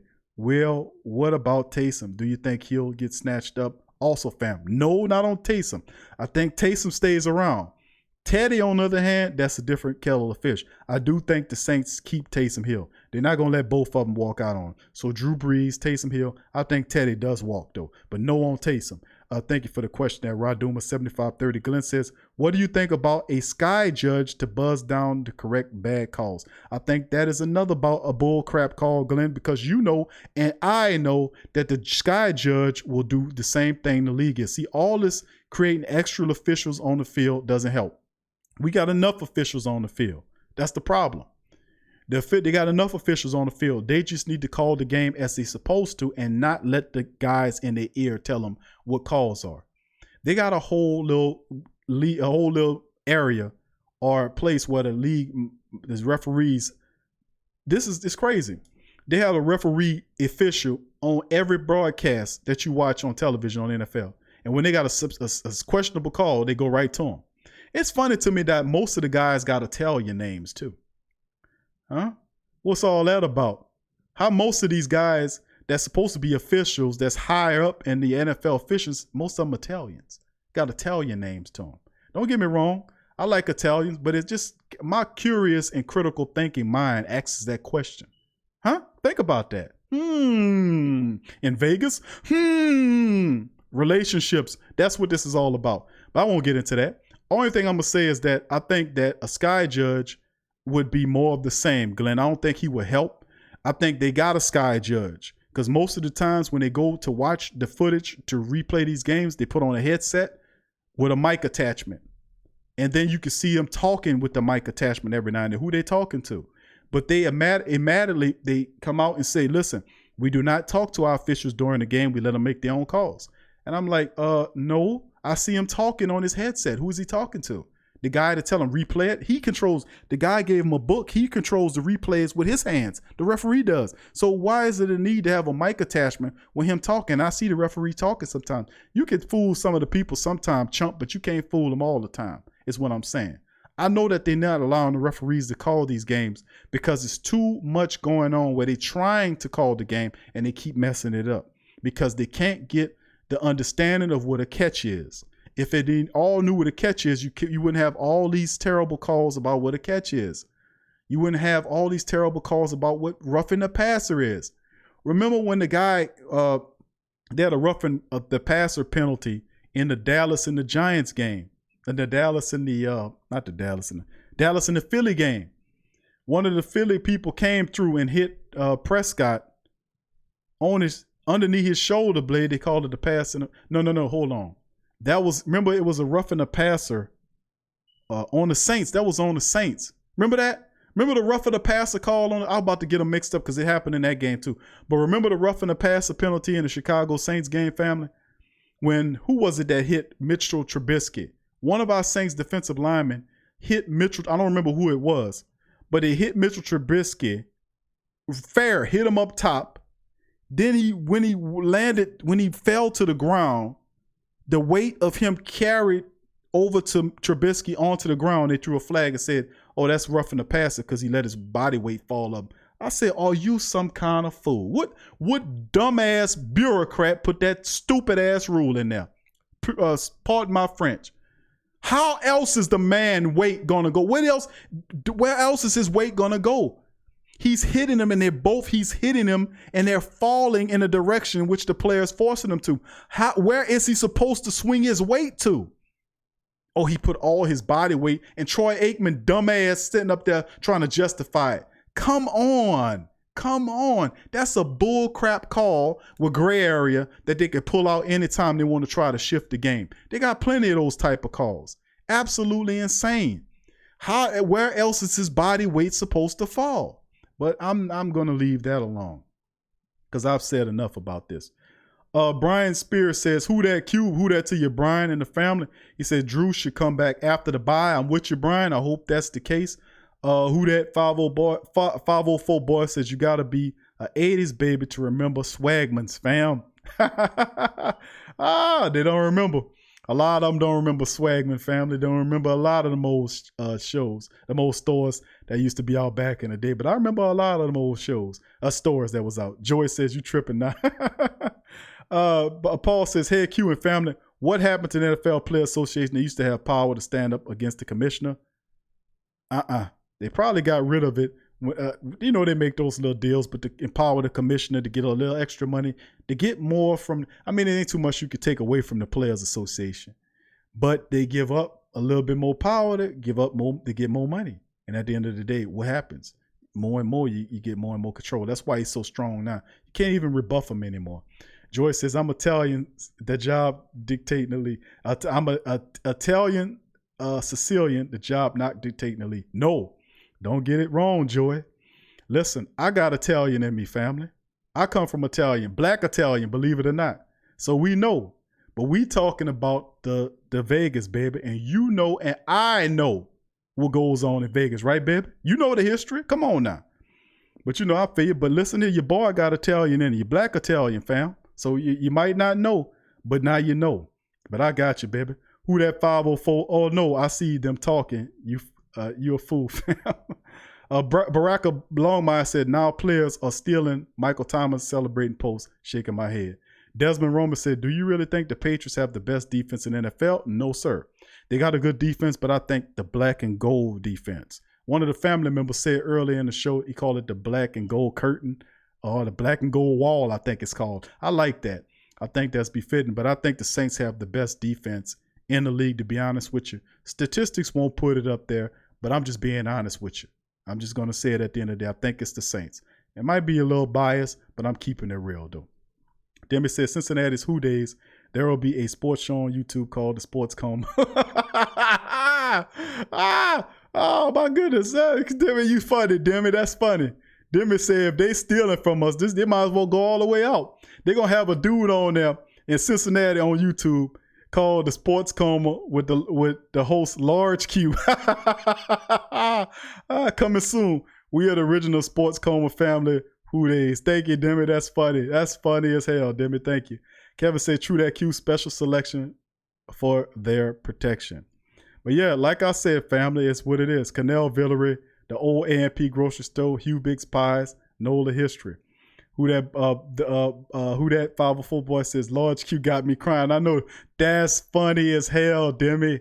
Demi came with a gut buster right quick. He trying to say I gotta stop asking questions because the questions push all your buttons. Nah, baby. Let me tell you something. What is it, fam? It's almost 12 o'clock and I'm still energetic, baby. This is just who it is. We passionate Saints family. That's what I'm saying. It don't matter. You talking to me at 3 o'clock in the morning. This who you gonna get. You gonna get this dude. And one of the family said, Q, you got that red eye. Well, I'll tell you what, family. That's true. We got bright lights in here. But I'll tell you what. it don't stop me from talking to the family about the Saints related issues. So that just let you know. But thank you for that though. But I agree with everything you just said. Thank you. The old Frankie and Johnny's, let them have it. That's right. Who that 504 said Hugh Biggs Pie's coming back. Yeah, they coming back. They have I'm from New Orleans, man. So I remember McKenzie's. You know, I remember Rosenberg.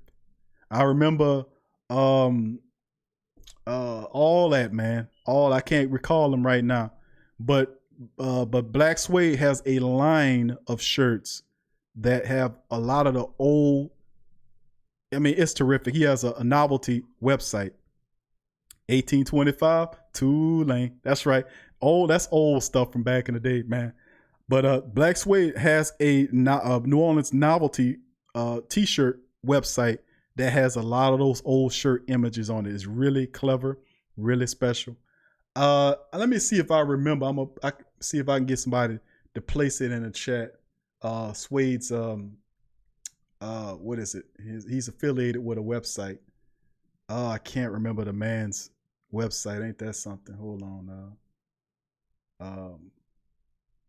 Adrian, do you remember that? The website, Suede's website. Anybody remember that website? Oh my goodness. I can't remember his website. Got all those old novelty shirts. Really good concept he had too. He took all the old Maison Blanche, a bunch of them. But it's gonna come to me, family. It's gonna come to me. I don't remember the name of his website. Oh man, Seafood City was one. He got Seafood City shirts and all that. All those defunct companies that left away. Swagman, AMP, what was the TGNY? Remember TGNY? All the old TGNY, all that stuff. He got a novelty shop. What's it called? I can't remember Suede's website. Oh, Buku Nola, that's it. Buku Nola, that's what it is, family. Hold on here. Let me see if I will put the link in the description section. So if y'all are fans of all of those old businesses, I think it's pretty cool. He's affiliated with a website. Let me see if I can find it here. And so I could kind of post it in the link so you guys can check it out. But it's called Buku Nola. Buku Nola. And it's pretty fire. They got a lot of old novelty stuff. I might be able to find his website, but maybe I can put the Facebook page or something like that up so you could check it out. But it's pretty fire. So if you're a fan of that, man, I remember he was talking about that some time ago when he came on the show.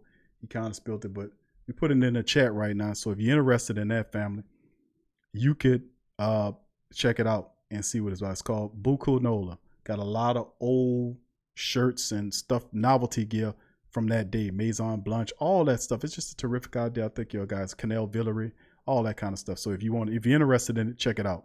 But anyway, family 95. So y'all going way back in the day. I remember Dr. Morgan's and Chopsy. That's old school stuff there, Paul. Paul going back. But anyway, family, we're getting toward the end of the show. I'd like to thank all the family members for chiming in tonight, man. You know, thank y'all for joining us. John Conforto says, how do you know when your girlfriend is getting fat when she fits in your wife's clothes? Okay, John, I think that's not this. I don't know how to respond to that, dude. But anyway, thank all the family members for chiming in today on the Sports Coma. We reaching that barometer. We're over 3 hours and 12 minutes. I'd like to thank all the family members for chiming in tonight. You know, thank you guys, man. Once again, I'd like to give a big shout out to all the family members for their donation, the ones that called in to the show tonight to voice their concerns, questions, comments, and everything like that. So appreciate y'all. But before we go, I'd like to let you guys know about the merch that we got coming out. All the merch that's available at the Sports Coma Pro Shop. With the code BigQ25, you can receive 25% off. You got God is the Saints fan, the dad slap today, and everything. God is a Saints fan. We got all those great shirts as well in two different selections. So, and other things we didn't get right: coffee cups, mugs, gear for the women, gear for the men, gear for the children. All that's available at the Pro Shop. Only thing you need is Big Q25. Big Q25 to get 25% off on your final purchase is a way to help the platform. And I'd like to thank all you guys for all the great things you do. Also, to let you to be aware of that the Sports Coma with Big Q and the guys, it has the PS4 console and Madden game giveaway. The monthly giveaway is also available. It's also available, family. So if you want a chance to win a PS4 console or a game, you can hit the link that's located. It's in the chat. Then you can scroll up. It might be able to scroll up in the chat, or perhaps I can get somebody to put that link up. Let's see if we can get somebody to put that link up here. Give me just a second, family. Let's see about getting that link up there so you can check it out. But you get both of those links available in the chat. We have, there we go. Okay, it's coming in there now.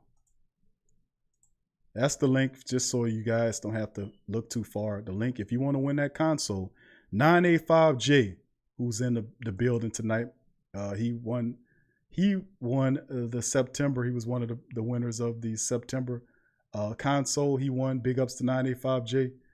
And big ups to him. The brother was able to win it. DJ won the game. He was also on the live stream tonight as well. So I'd like to thank both those brothers for chiming in, man. And playing and winning. And of course, if you want to see those brothers and they proud winnings, you can feel free to go to the chat, the community section of the Sports Coma YouTube page. You can go to the community section of the YouTube page, family, and you could be able to see those brothers hold up their winners. Very happy. So also to let the family know that we have various podcasts, the Sports Coma, the Pelican Post Game Report, Ring Kings Boxing, Tough Tiger Talk, among other great podcasts that you can listen to at work. Audio podcasts, by the way, that you can listen to at work.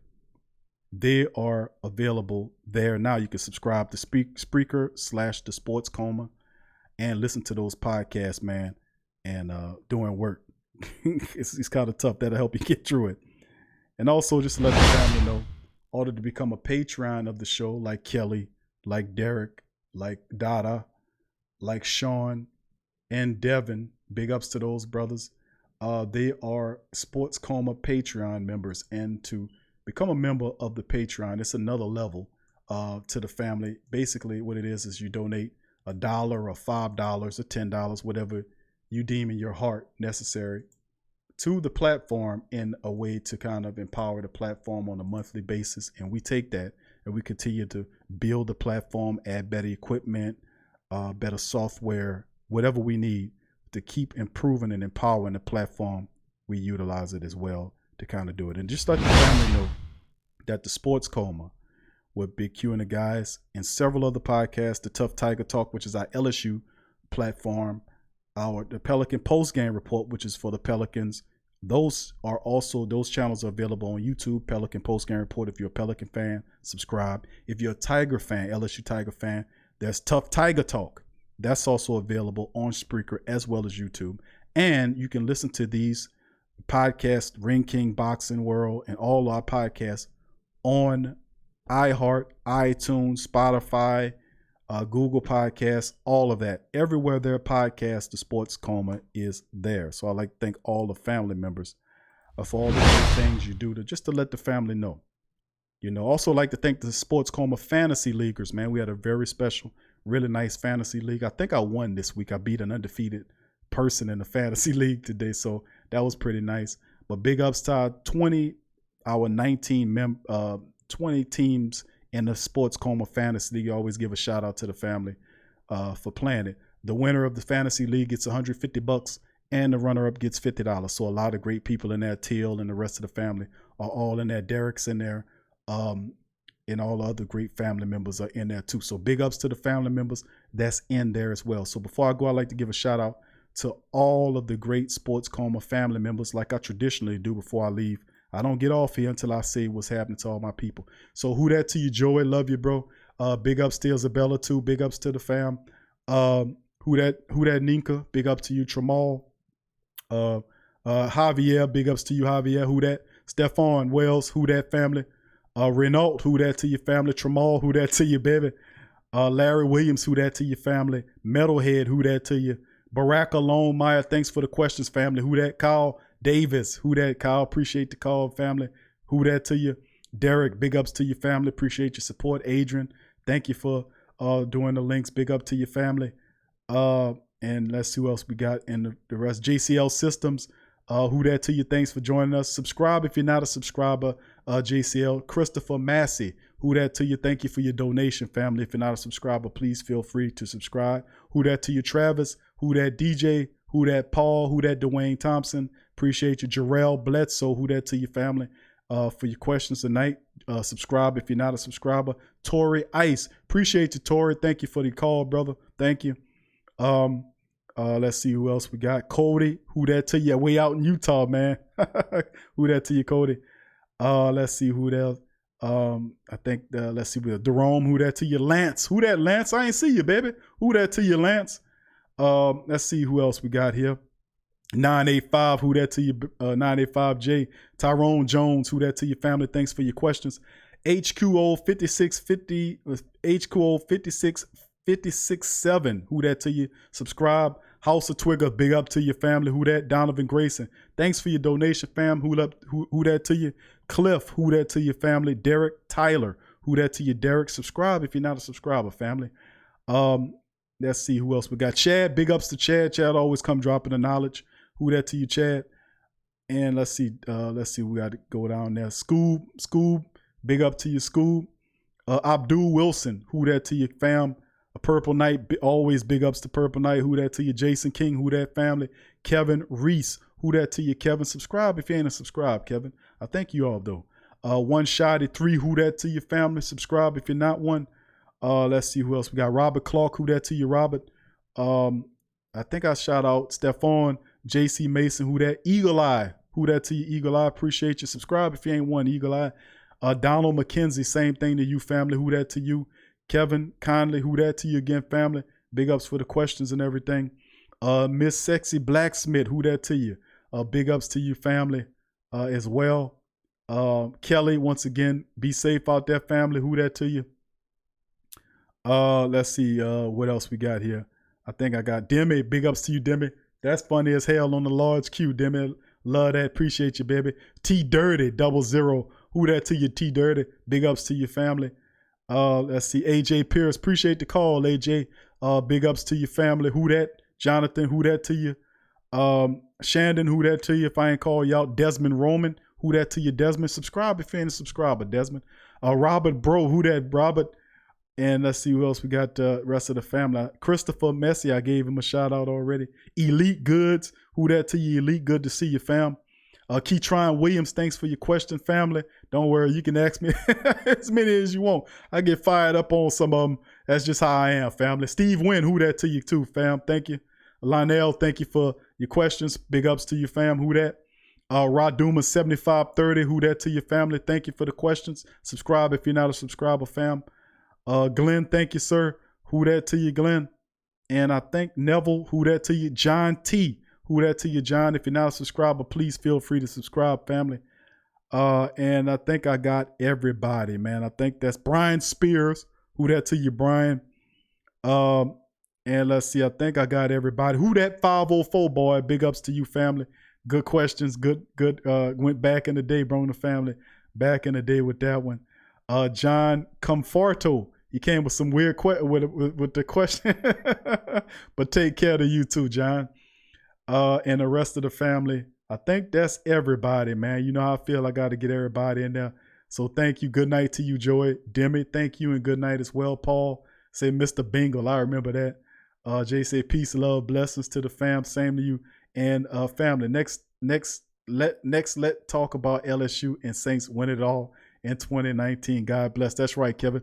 We talk about that on the Tough Tiger Talk, Kevin. When you get an opportunity, go over there and subscribe to the Tough Tiger Talk. If you're not, we get deep on them in that Tough Tiger Talk too. Brian Senegal, who that to your family? And Gary Bibbs, who that to you too, family? Y'all coming at the sunny up. Who that to you, dog? He says, this is awesome doing a live late night. Yeah, family, we did a night, 3 hours and almost 30 minutes. And I appreciate everybody for joining us and staying up with me this late. But we about to check out. So I'd like to thank all the family members for chiming in. As usual, thank y'all. God bless y'all. Who that to you? Appreciate you. Love you. And I'll see y'all Wednesday. All right? Wednesday. Who that, baby? Yeah. Well, all right. Like you always say, welcome. Number one sports talking league. We ain't like the Falcons. We won't blow the lead. Look, all we talking is who that? Who got that? Rookies in the vest. Players you should look at. It's the sports coma. You don't wanna miss it. Got the pre-game party, post-game statistics. Get a visit from Sway, maybe DC or 5. It's the hottest thing smoking, Big Q and the guys. Go to YouTube Live, make sure you subscribe. Interviews inside the Saints locker room high. Talk to Drew, Jordan, Zach, Peyton, New Orleans, who that nation. Best believe when I say we bleed gold and black. Ain't a miracle or rivalry could ever hold us back. No, Beastquake, Bounty Gate, let the truth be told. It's the sports coma, all we know is say Super Bowl. You're listening to the Sports Coma with